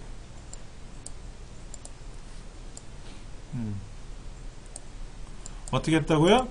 행 전체가 라고 하면 블럭을 다 잡고 조건부 서식에 가서 세규칙에 가서 수식을 사용하는 거예요. 문제도 나와요. 수식을 쓰시오 라고 나와 있어요. 행 전체가 라고 하면 수식을 써야 돼.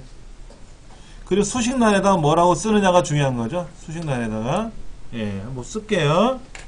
답은 뒷페이지에 있긴 있을 텐데, 제가 먼저 써볼게요. 계획 수량 첫 번째가 지금 뒤에 두 번째죠? 계획 수량 뒤에 두 번째부터 뒤에 10번째 거를 가지고 따지는 거잖아요. 근데 그 중에 반드시 처음 거를 클릭하셔야 돼. 반드시 처음 거를 선택하셔야지 두 번째 걸 하거나 엉뚱한 걸 클릭하면 절대로 안 돼요. 그 블록의 첫 번째 거를 꼭 잡아줘야 돼요. 그리고 F4번 키를 두 번 누르세요. F4번 키를. 그러면 달러 표시가 콩 하고 바뀔 거예요. 이거를 처음부터 는 달러 뒤에 두 번째라고 직접 쓰셔도 돼요. 아니면은 마우스로 뒤에 두 번째를 클릭하면 는 뒤에 두 번째라고 찍히는데 앞뒤로 달러가 찍혀 나오지 않습니까?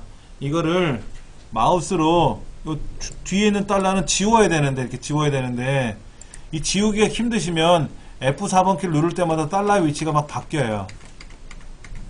그래서 처음에 마우스로 찍으면 양쪽에 달러가 나오는 거를 F4번 키에 한 번, 두 번 눌러주면 앞으로만 달러가 가거든요. 그렇게 해놓고 크거나 같다 250 이렇게. 요 뒤에 두 번째죠. 뒤에 두 번째 얘를 여기다가 이제 인식하는 거죠. 이렇게. 그래서 달러 뒤에 두 번째 셀이 250보다 크거나 같다면 이렇게 조건을 쓰는 거예요. 즉 책에서 말하는 250 이상인 전체에 대해서 라고 했잖아요. 전체에 대해서. 그러면 전체에 대해서라는 거는 블록을 전체를 잡으면 되는 거고, D2부터 D10번째까지, D2부터 D10까지의 셀이 어쩌고 저쩌고 했다 그러면 그 D2부터 D10까지 이 중에 반드시 처음 거를 클릭해주면 그게 수식에 들어가는 겁니다. 그 달러 뒤에 달러 2라고 이렇게 써있잖아요. 이렇게 써있는데 요거는 없애줘야 되거든. 그러니까 일단 어떻게 하라고요? F4번 키를 콩콩 두 번 눌러주면 요 달러가 사라진다 그랬지 않습니까? 그 크거나 같다 250. 크거나 같다는 뭐예요? 이상.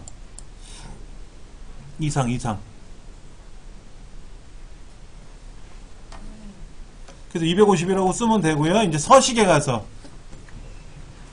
블록을 잡아서 조건부 서식에 가서 세규칙에 가서 수식에 가서 수식란에다가 뭐라고 한다? 그 중에 첫 번째 요소를 클릭하고 F4번 키 두 번 누르고 크거나 같다 250. 그 다음에 서식에 가서 책에서 뭐라 그랬어요? 밑줄 치라 그랬어요? 밑줄. 굵게 하라 그랬어요? 굵게. 밑줄 치라고 했으니까 밑줄 실선 치고 스타일에 가서 글꼴 스타일에 가서 굵게 하라 그랬잖아요. 얼마나 친절한지 몰라. 밑줄에 가서 실선, 글꼴 스타일에 가서 굵게 정확하게 표현해주고 있잖아요. 그렇죠? 그리고 확인 들어가면 자 이렇게 이 조건에 해당하는 애들은 이렇게 밑줄이 쳐질 거다 이거죠? 확인. 됐네. 그러면 보세요. 만약에 여기는 애가 200이 아니라 얘가 300이면 어떻게 돼요? 얘도 250 이상이 됐으니까 전체가 굵게 나온단 말이에요. 그렇죠? 근데 하나 더 하래죠? 블럭 잡고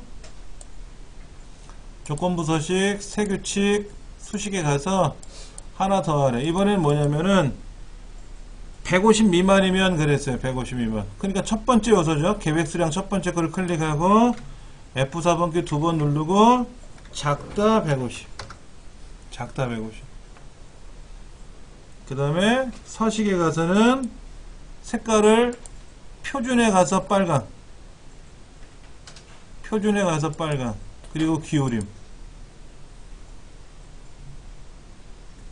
색깔은 글꼴 색은 표준색에 있는 빨강을 선택하고 글꼴 스타일에 있는 기울인 꼴을 하래요. 그래서 확인.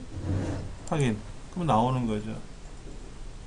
그런데 여기 있는 숫자가 120이 아니라 만약에 250, 320 같으면 어떻게 돼요? 얘는 빨간 줄이 아니라 이제 빨간색이 아니라 붉은 색이 나오는 거죠. 붉게. 250 이상이 됐으니까.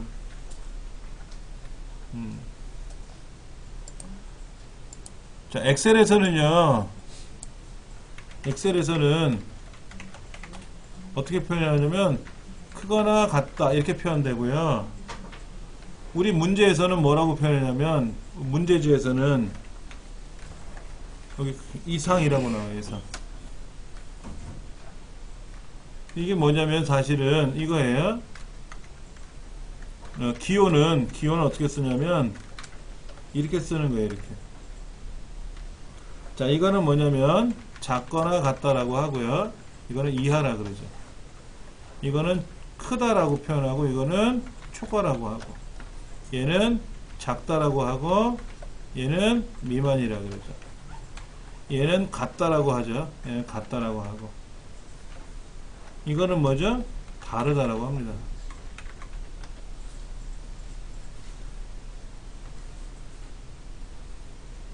250 이상이라면 그래 250 이상이라면 그러면 이상이니까 이런 기호를 써야 되는 거예요.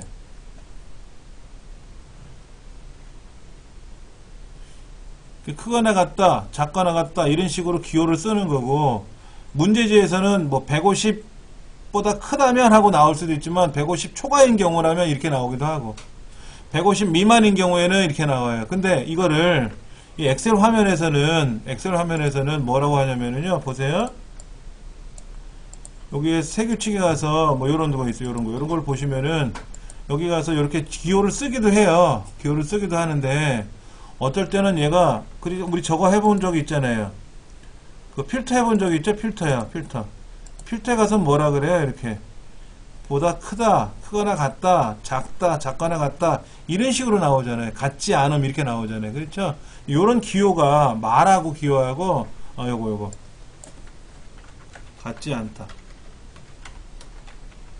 이렇게 표현되어 있는데 이런 표현이 어떨 때는 같다, 어떨 때는 뭐 같지 않다, 어디는 다르다, 어디는 크거나 같다, 어디는 이상 이렇게 서로 다 용어들이 달리 표현되고 있어요. 이거는 여러분들이 좀 알고 계셔야 편할 것 같고요. 기호도 알고 계셔야 되고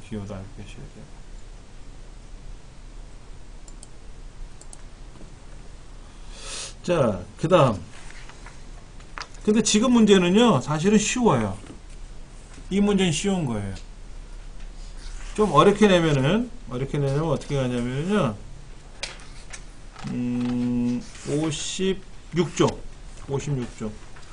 56쪽이 조금 어려워요. 한번 해볼게요. 기출공일로 갑니다.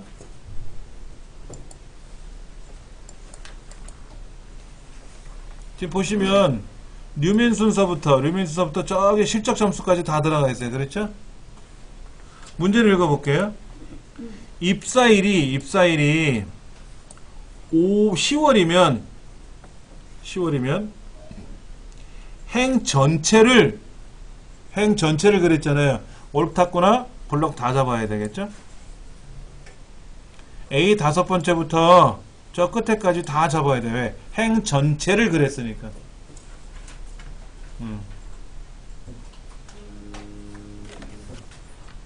그러니까 문제에서 어떻게 표현에 따라서 블럭을 어디까지 잡느냐 하는 거죠.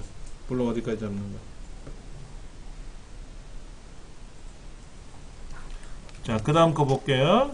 자, 이렇게 블럭을 잡고 홈에 가서 조건부 서식에 들어가죠. 그리고 세규칙 그리고 수식. 이제 수식을 써야 되는데 뭐를 써야 되냐면 여기 입사일 있잖아요. 입사일 요거. 입사일이 10월 달인지 아닌지를 판별해야 되겠죠. 그런데 날짜잖아요. 지금 입사일은 날짜잖아요. 날짜 중에서 년, 월, 일이 있는데 월만 따지는 거예요. 월만. 월만 환산한 함수가 있어요. 그는 month month 소문자로 쓰셔도 상관없어요. 여러분 보시기 편하라고 제가 대문자를 쓴 것 뿐이고요. 대소문자 구별 없습니다. 그럼 다 대문자로 어차피 밖에서 나오니까는 먼스 괄호 열고 입사일을 클릭하겠죠. 그럼 입사일이 달러가 양쪽에 찍혔지 않습니까? 그럼 F4번 키를 두 번 꽁꽁 눌러주면 달러가 한쪽으로만 가잖아요. 앞쪽으로만. 괄호 닫고 는 10이냐 이렇게 묻는 거예요. 자, 지금 이렇게 나왔어요. 그렇죠? 이렇게 나왔잖아요. 그러니까 이 년월일 중에서 여기가 월이잖아요. 월. 여기가 월이지 않습니까? 요 월만 따져야 되는데 그게 먼스 함수예요. 이 날짜 중에 입사일이라고 하는 입사년월이라는 날짜 중에서 월만 따져봤는데 그 월 값이 10이냐 즉 10월달이냐 이렇게 묻는 거죠. 그러면 이제 서식에 가서 문제에서 요구하는 대로 빨간색을 써주고 굵고 기울이게 해주면 되죠. 맞습니까? 한번 해보세요. 자, 여기 서식에 가서 빨간색 선택하고 굵고 기울인 거 해주면 돼요. 그러니까 서식 지정은 어렵지 않아요. 그렇죠? 힘든 게 뭐야? 조건 쓰는 게 어려운 거지. 조건을 확인 눌러주면 10월 때 입사한 사람들만 이렇게 나온다. 근데 저 중간에 있는 이정철 씨가 알고 봤더니 11월이네? 11월로 바꾸면 얘는 안 빨개지죠. 10월 달만 빨가라 그랬는데 11월 달 입사한 사람은 안 빨갈 거 아닙니까? 근데 알고 봤더니 얘가 10월이래. 확인이 됐어. 그럼 다시 바꿀 거 아닙니까? 10월로? 그럼 알아서 또 빨개지겠지. 그래서 우리 시험에는 요런 문제가 나올 만해요. 얘가 나올 만한 거예요. 근데 기분 좋을 때 어떨 때 기분 좋으냐? 기출공의법 문제 있죠? 기출공의법 문제. 이런 문제 나오면 기분이 좋아요.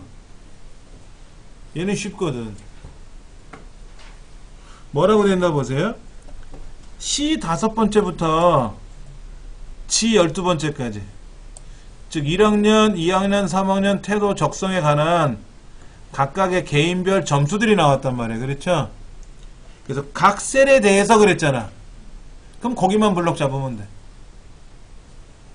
아까는 입사일에 해당하는 거에 대해서 행 전체가 그랬으니까 블럭을 잡는 거고, 우리도 면접 태도 점수를 기준으로 행 전체가 그랬으면 다 잡아야 되는데 C5부터 G12번째까지 데이터들을 각 셀에 대해서 그랬잖아. 각 셀에. 그럼 거기만 잡는 거예요. 그럼 수월하지 뭐. 여기만 블럭 잡고 조건부 서식, 세규칙,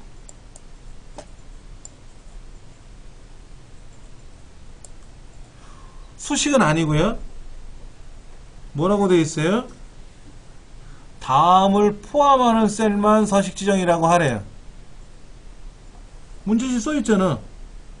규칙 유형은 뭐라고 했어? 규칙 유형은 자 보세요. 세규칙에 가면 여기 다음을 포함하는 셀만 서식 지정이라고 하는 예를 이용하래요. 그렇죠? 그런데 그 조건부 서식에 있는 다음을 포함하는 셀이 세규칙에 있는지는 얘기를 안 했어요. 그렇죠? 얘가 세규칙이라는 동네에 있는지는 우리가 알아야 돼. 아까 수식을 사용하는 것처럼 얘가 어느 동네에 있는지는 알아야 뭐를 하든 말든 하죠. 자, 그러면 여기에서 90 이상인 경우에는 그랬으니까는 해당 범위가 아니라 크가 나갔다지. 90. 각각의 셀 값이 크가 나갔다 90. 90 이상이라 그랬으니까 크가 나갔다를 선택해야 돼요. 그리고 서식에는 이중 밑줄 치고 굵게 하고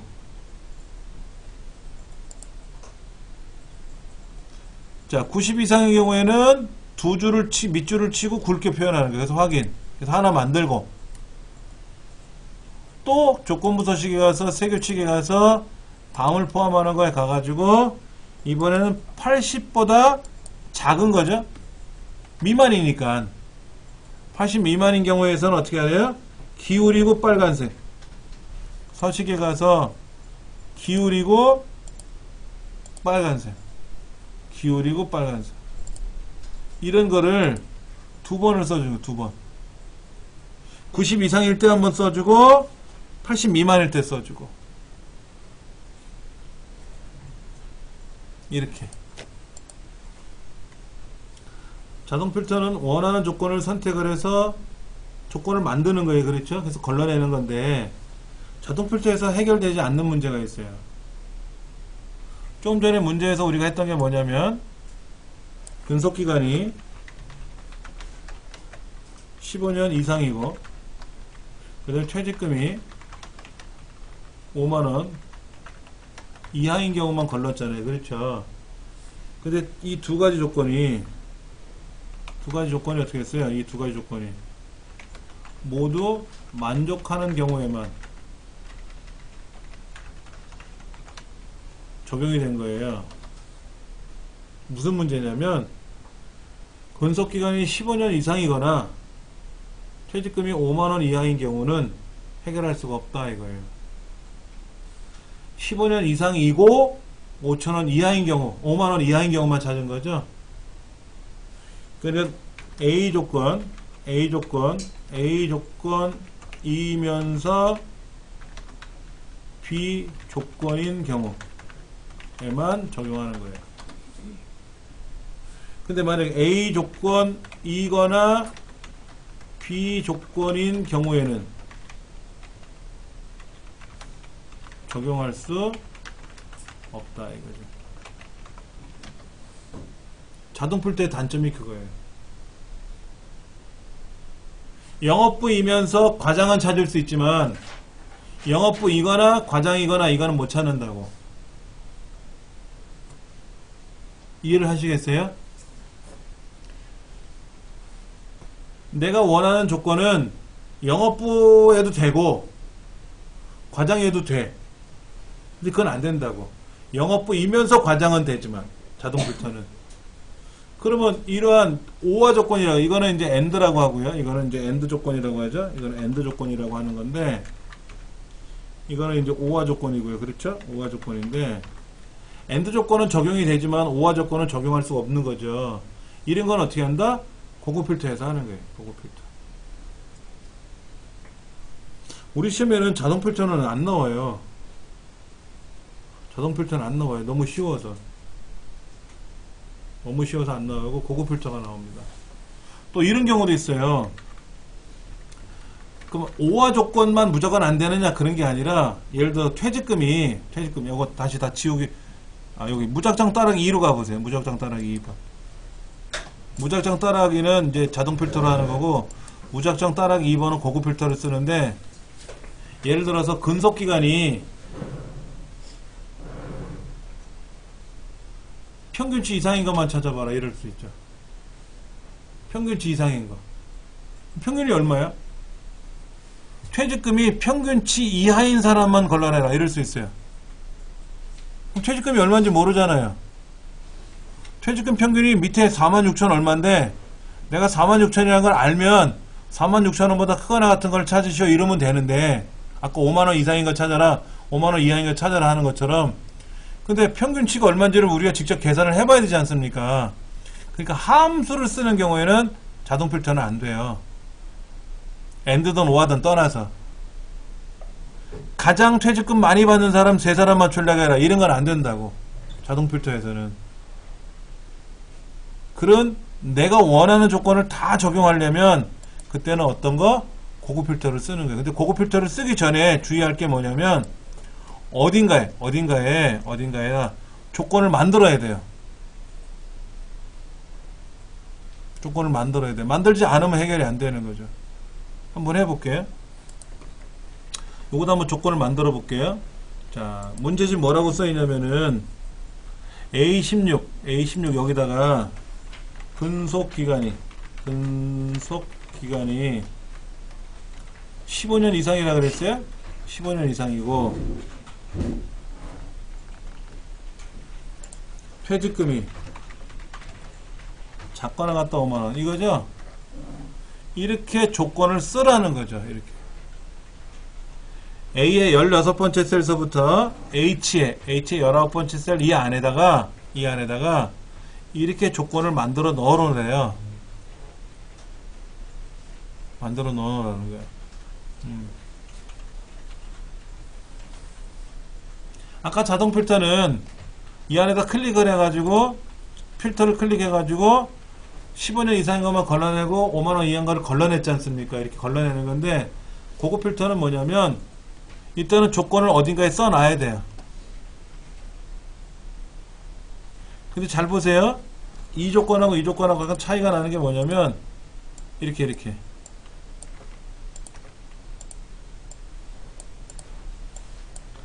요 A 조건하고 요 B 조건은요, 이 B 조건은 같은 의미예요. 근속기간이 얘는 위에 있고 얘는 근속기간이 아래에 있잖아요. 퇴직금이 아래에 있고 얘는 위로 있는데 서로 하나는 위에 하나는 아래에 있지 않습니까? 이건 같은 의미예요, 둘 다. 이건 같은 의미예요, 둘 다. 이건 같은 의미고 얘는 달라요. 이건 뭐냐면은 근속기간이 15년 이상이고 그리고 퇴직금이 5만원 이하인 경우고, 이거는 A 두 가지는 뭐냐면 근속기간이 15년 이상이거나 퇴직금이 5만원 이하인 경우에 서로 줄이 다르면 5와 또는 이란 조건이에요. 같은 조건이 지금 어떻게 됐어요? 같은 줄에 놓여 있잖아요. 그럼 그리고라는 조건입니다. 이렇게 엑셀에서 만들어 놓은 규정이에요. 제가 만든 게 아니라 엑셀을 만든 입장에서 이렇게 쓰면은 컴퓨터가 알아듣겠다라고 하는 의미로 약속을 해놨어요. 이렇게. 그럼 시험에 뭐라고 나오냐면 실기시험에는 근속기간이 15년 이상이거나 퇴직금이 5만원 이하인 경우에 조건에 따라서 필터를 하시오. 그러면 내가 직접 쓸 줄 알아야 되고, 이렇게. 필기시험에는 이렇게 조건을 보여주고 이 조건의 의미가 뭡니까? 라고 물어보죠. 이 조건의 의미가 뭐냐고 물어보는 거야. 필기시험은 조건을 서술되어 있는 조건을 가지고 내가 직접 쓸 줄 알아야 되고, 필기시험에는 저 조건을 보고 무슨 말인지 풀이를 할 줄 알아야 되고, 그렇게. 네. 자, 그러면 이제는 조건을 여기다 써놨잖아요. 이렇게 조건을 써놨으니까 원 데이터에다 클릭해놓고, 딴 데 가지 말고 원 데이터에다 클릭해놓고 데이터 고급 필터를 할 겁니다. 고급 필터를 누르는데 블럭을 잡으면 자동으로 쭉 잡아줘요. 알아서. 그리고 다른 장소에 복사할 거고요. 그 복사되는 위치는 어디냐면은 19번째예요. A 19번째. 맞습니까? 아, 20번째인가요? A 20번째? A 20번째에다가 출력할 거예요. 추출. 이 조건이 어디 있다고요? 조건 범위는 클릭하고 어디? 여기가 조건이죠. 조건 이렇게 되어 있는 거죠. 확인 누르면 아까 무작정 따라하기처럼 한 사람 것만 나와야 되겠죠? 자, 확인. 김지혁 과장 하나 나왔네.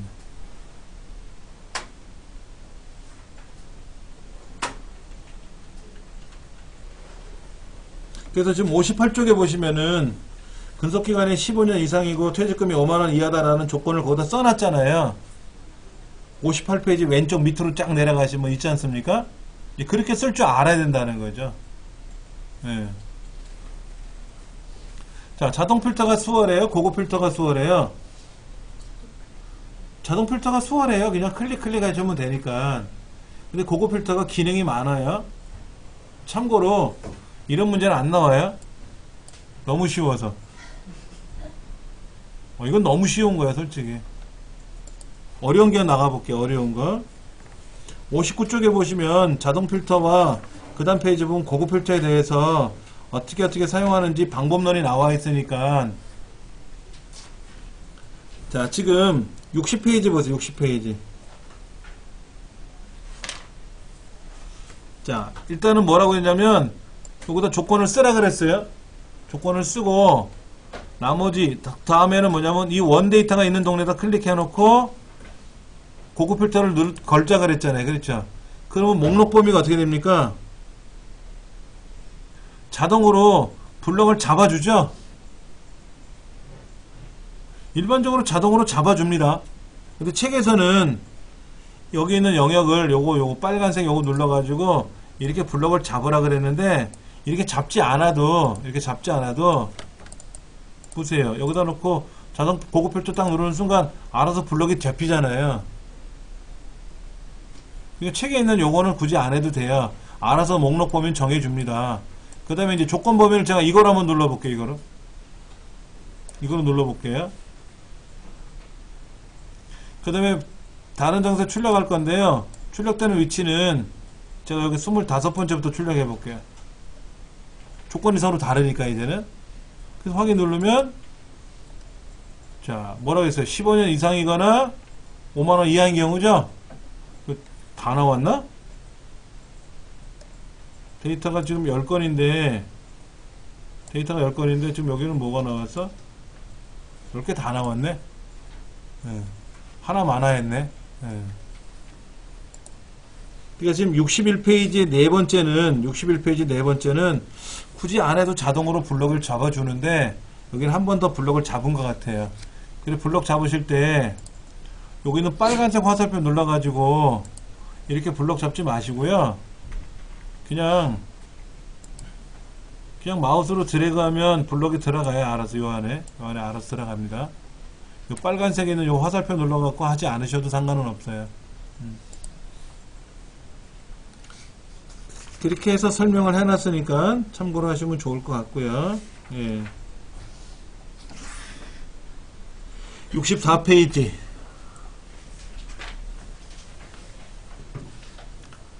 지금 이렇게 써 있어요. 제가 크게 써서 보여드리면 나이가 조건을 이렇게 쓰면 뭐가 되는 거예요?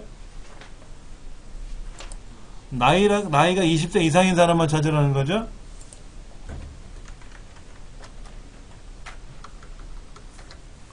이렇게 조건을 두 개를 묶어서 쓰면 뭐가 되는 거죠? 20세 이상인데 80만원 이상 받는 사람 찾으라는 거죠?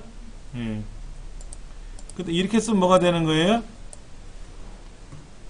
나이가 20세 이상인 사람을 찾든지 80만원 이상 받는 사람을 찾든지 둘 중에 하나만 만족하면 돼요. 둘 다 만족해도 되고.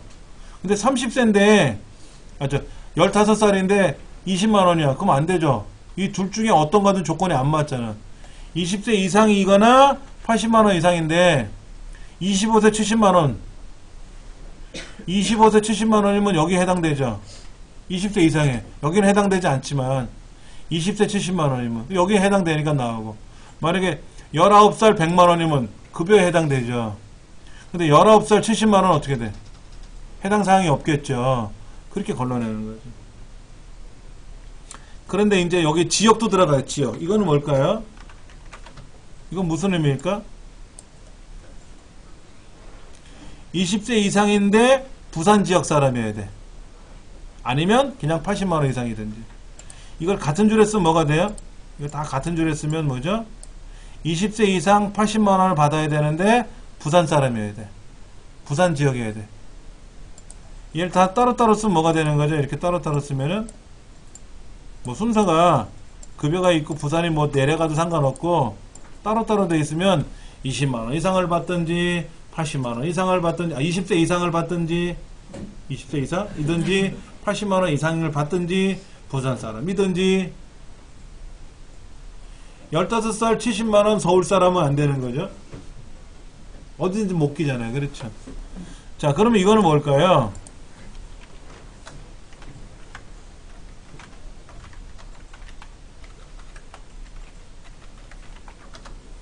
이거는 뭘까요? 같은 줄에 있으니까 뭐예요? 지역이 서울이면서 부산인 경우죠? 근데 그럴 수는 없잖아. 서울이면서 부산일 수는 없죠. 예를 들어서 이거는 가능하지. 서울이거나 부산이거나 이거는 가능하죠. 맞습니까? 그러면 얘를 이렇게 쓰지 말고 어디 갔어? 컨트롤 C 누르고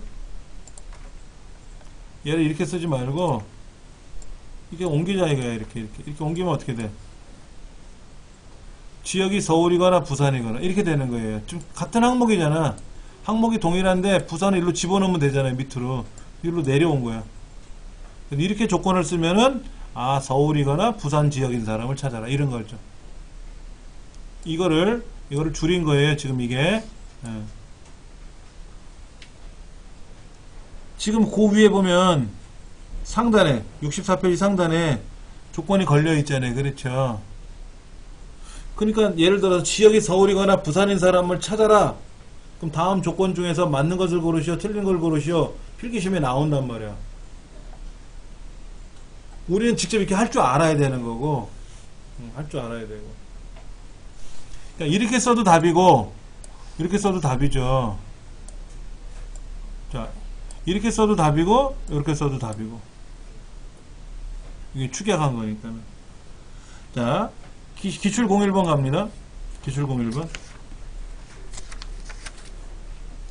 기출 01번 자세히 보시면 이렇게 되어 있어요.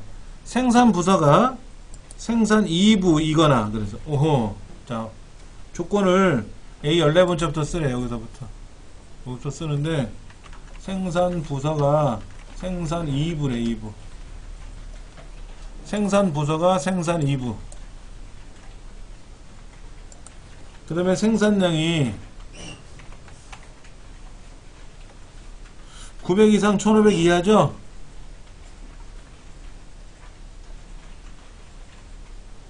생산량이 900 이상 1500 이하니까 그거 하나 갖다 그럼 900이고 그럼 900 이상이고 생산량이 작거 하나 갖다 1500이면 뭐예요? 자, 이렇게 쓰면 뭐가 되는 거예요? 생산량이 900에서 1500 사이인 사람만 찾는 거죠. 생산량이 900 이상, 생산량이 1500 이하인데 공통이죠. 얘를 이렇게 쓰면 뭐가 돼요? 이렇게 쓰면은 900 이상이거나 1500 이하이거나 이런 거잖아. 그럼 500도 되고 500은 여기 1500 이하에 속하는 거고 100만이면 900 이상이니까 여기도 속하잖아. 이거는 반드시 같은 조건에다 붙여야 되는데 그래 900에서 1500 사이잖아. 근데 문제가 뭐라고 했어요? 생산 부서가 생산 2부 이거나 그랬잖아. 이거나 A이거나 B인 경우라 그랬잖아. 그러니까 얘를 같은 줄에 쓰면 어떻게 돼요? 생산 2부이면서 900에서 1500 사이잖아. 얘를 내려놔야지 이렇게. 생산 부서가 생산 2부이거나 생산량이 900에서 1500 사이인 경우 900 이상 1500 이하니까 그러니까 조건을 이렇게 쓸 줄 알아야 되는 거예요.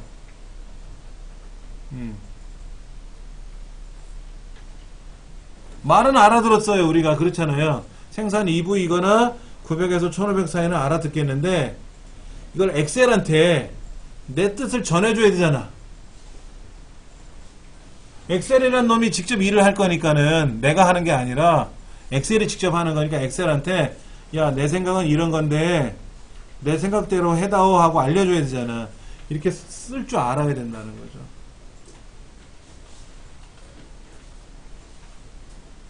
자, 이 정도 이렇게 해놓고 이제 이 위에 있는 데이터에다 클릭해놓고 고급 필터 다른 장소에 복사할 거고요. 복사되는 위치는 18번째라 그랬어요. A 18번째. 근데 조건 범위는 뭐예요? 얘들이 조건 범위죠? 얘들이 조건 범위잖아요. 이렇게. 그래 놓고 확인 누르면 돼요. 다시 해볼게요. 생산 부서가 생산 2부라고 썼어요. 근데 생산 부서를 쓸 때 여러분 잘못 써가지고 생산 부서 이렇게 쓰면 안 돼요. 이렇게 떨어뜨려 쓰면 안 된다고. 여긴 붙어 있지 않습니까? 제일 좋은 거는 얘를 복사해서 여기다 붙이면 제일 똑같잖아요. 그렇죠? 생산량도 복사해서 붙이고 이렇게 얘를 가운데 정렬을 하던 이거는 중요한 게 아니에요. 얘를 빨간색으로 하든 노란색으로 하든 이거는 내 마음이에요. 상관없어요. 뭐 색깔을 없애든 간에 글자 색깔은 똑같이 뭐 검정을 주던 이거는 상관이 없는데 가장 좋은 거는 요 글자랑 내용이 똑같아야 돼. 제일 좋은 게 복사해서 붙이는 거죠. 이렇게 조건을 만들어 놓고 이 조건대로 이제 데이터에 가서 고급을 필터를 걸어야 되는데 여기다 블럭 잡지 마시고요. 원래 있는 데이터 영역에다 클릭해 놓고 하시는 거예요. 이 동네 아무데나. 자, 고급 필터 누르고요. 그럼 자동으로 블럭을 잡습니다. 자, 다른 장소에 복사할 거고 이 복사되는 위치는 아까 18번째라 그랬나요? 18번째. 조건 범위는 뭐라 그랬죠? 조건 범위는 얘들이 조건이라 그랬잖아요. 그렇게 해서 확인 눌러주면은 딱 따로 출력되거든요. 이렇게 주면 답이 되는 거예요. 조금 쉬웠어요? 어려웠어요? 아까보다? 아까 무작정 따르기 2번은 조건이 수월했잖아요. 이렇게 이거만 썼잖아요. 이렇게. 근데 이번 문제는 조건이 어떻게 됐어요? 뭐뭐이거나 뭐뭐인 거잖아요. 그렇죠? 뭐 그놈이지. 그리고 그러면 같은 줄 또는 그럼 다른 줄 이거잖아. 시험에 이런 것도 안 나와. 너무 쉬워서. 이제 기출공의로 가면 어려워요. 기출공의로 가면 어렵습니다. 자, 오른쪽 65쪽에 보시면은 조건은 A 15번째부터 조건을 쓰면 돼요. 여기다 쓰면 되고 결과는 19번째 출력하면 되는데 조건을 먼저 써봅시다. 생년월일이 5월생인 사람만 출력하래. 맞아요? 자, 먼저 해볼게요. 아까 기출공일 요것도 틀린 게 하나 있으니까 이건 나중에 좀 다시 조정하고요. 그럼 여기다 뭐라고 쓰면 될까요? 여기다가 여기 있는 글자를 복사해서 여기다 붙이겠죠. 그렇죠? 그리고 여기다가 5월이라고 물어봐야죠. 5월이라고 물어봐야지. 그 중에 이 박거상에서부터 김예술까지 여러 명이 나오는 10명이 나오는데 그 중에 첫 번째 것만 갖고 물으면 돼요. 자, C의 네 번째 거를 묻습니다. 뭐라고 물을 거냐면 는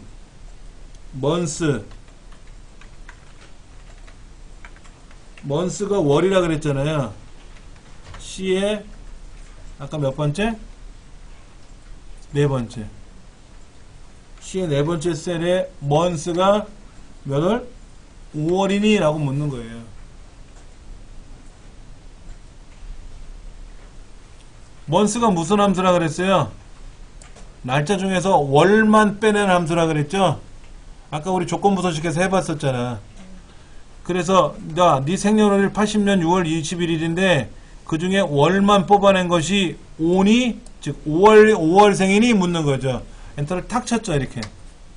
그래서 뭐래요? 거짓말. false라고 떴거든. false. 만약에 6월이니 물어보면 true로 그러겠지. 보세요. 여기다 5가 아니라 6이라고 쓰면 맞아요 라고 하겠죠. 상관없어요. 일단은 5월생을 물어봐야니까 5월이니라고 물었는데 결과가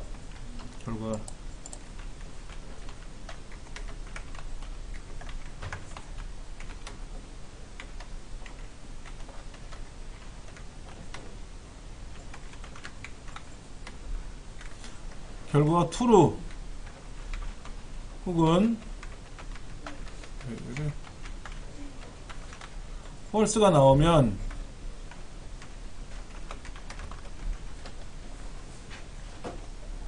바로 위에 항목명을 사용하면 안 된다 이거.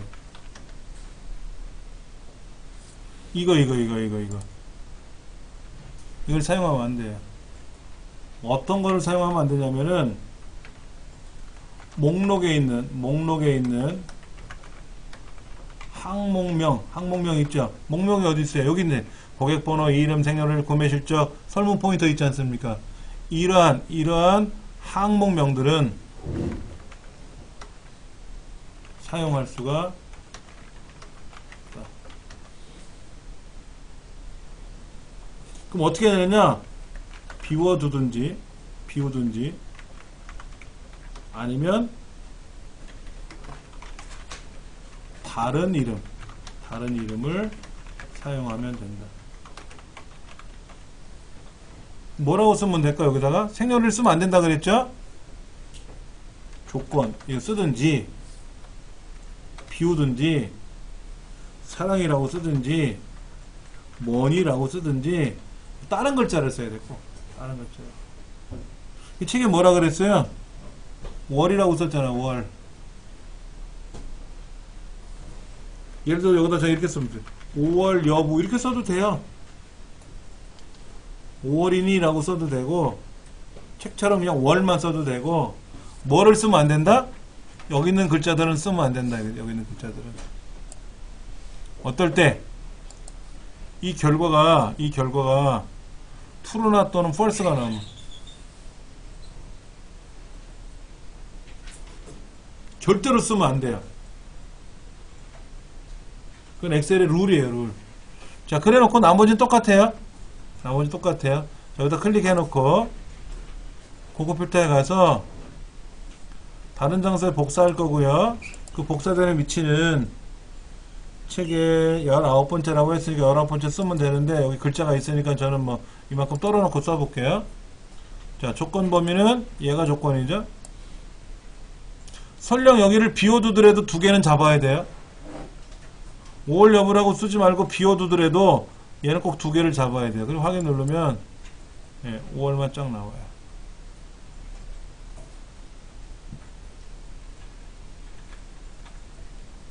이게 어렵죠?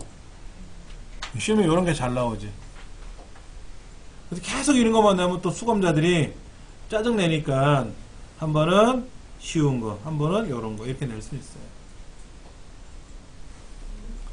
자, 기출공일로 돌아갑니다. 아까 답을 제출했는데 이름은 틀려요. 아까 이거 답을 제출했지 않습니까? 연습해봤잖아요. 문제지는 얘는 출력하지 말래요. 그럼 어떻게 하면 돼, 얘를?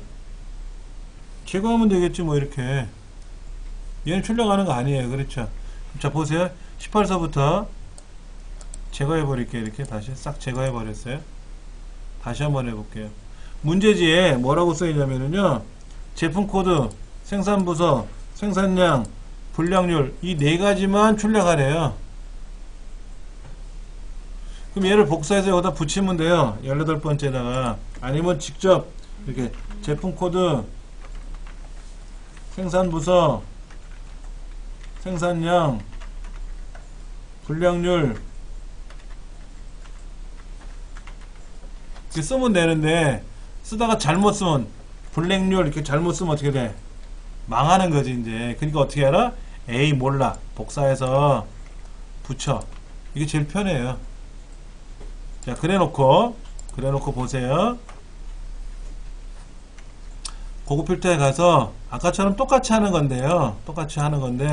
조건 보면 조건이 그런데 복사 위치가 아까는 그냥 빈 데를 클릭했잖아요. 18번째 이렇게 클릭했지 않습니까? 이번에는 출력되는 항목이 따로 있으니까 걔를 블럭만 잡아주면 돼. 요 항목만 출력할 거다라는 거죠. 이 위에 5가지 중에서 이 4가지만 출력할 거다라고 미리 써놓은 데를 블럭 잡아주시면 돼요. 그걸 아까 제가 빼놓고 설명했습니다. 자, 확인 누르시면 요것만 딱 출력되는 거죠. 이 순서는 바꾸셔도 돼요. 시험 문제에는 요 순서대로 하라 그랬지만 만약에 문제지가 이렇게 나올 수도 있죠. 생산부서가 먼저 나오고 분량률이 먼저 나오고 그 다음에 제품 코드가 나중에 나오고 이렇게 나올 수도 있잖아요. 생산부서 말고 생산량 순서가 이렇게 다를 수도 있지 않습니까? 이렇게 다르면 보세요.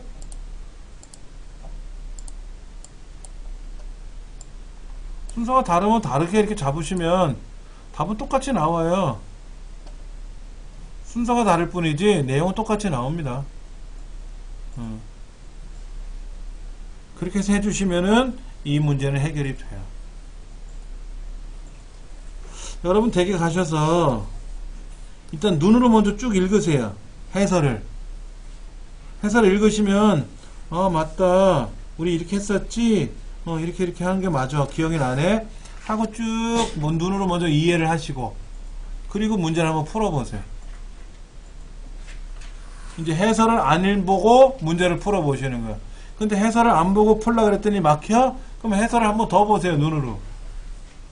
다시 또 한번 풀어보세요. 해설을 보면서 복습하시는 것보다는 해설을 눈으로 한번 읽으시고 나서 문제를 풀어보시는 게 좋아요. 그리고 모르시면 해설을 한번 더 보시고. 그래서 풀리면, 자, 생각해보세요. 이 해설대로 따라 했더니 답이 나와. 당연히 나오죠. 근데 해설대로 연습한 거지 머릿속에 있는 게 연습된 게 아니지 않습니까? 해설을 안 보고 내가 풀 줄 알아야 돼요. 해설을 안 보고. 자, 댁에 가셔서 여러분들이 이 실습을 하시는데, 지금은 양이 많지는 않으니까 그냥 조금씩 대충 하셔도 될 거예요. 그러나 빼먹지는 마세요. 제가 다른 센터에서 엑셀 실무 과정을 강의를 하는데요. 이분들이 앞부분에 기초니까는 복습을 안 하더라고, 기초 부분을. 근데 이제 종강이에요. 한 번만 더 하면 종강을, 수업이 끝나는데, 이분들이 이제 수업이 이제 막바지 가니까 난리가 난 거예요. 모르겠대. 앞부분을 복습을 안 하니까 뒷부분은 당연히 못 따라오는 거예요. 그러니까 수업 시간마다 질문이 뭐냐면 앞부분을 계속 질문하는 거예요. 안 해줄 수는 없잖아요. 그러니까 설명을 하다 보니까 어떻게 돼? 중간에 자르긴 자르지만 해줘야 되니까, 설명을 하다 보니까 진도를 또 못 나가는 거예요. 그래 놓고 하는 말이 너무 어려워요. 이제 그런 소리가 나오는 거예요. 거꾸로. 그게 아니라 복습을 안 해서 내가 놓치는 거야, 자꾸만 앞부분을. 구구단을 못 외우면 곱셈을 못 푼단 말이야. 구구단은 외우고 와야 되는 것처럼 여러분이 이거를 쫙 하나씩 기억을 하셔야 돼. 그래야 뒷부분에 가서 척척 풀 수가 있어요. 자, 여기까지 할게요.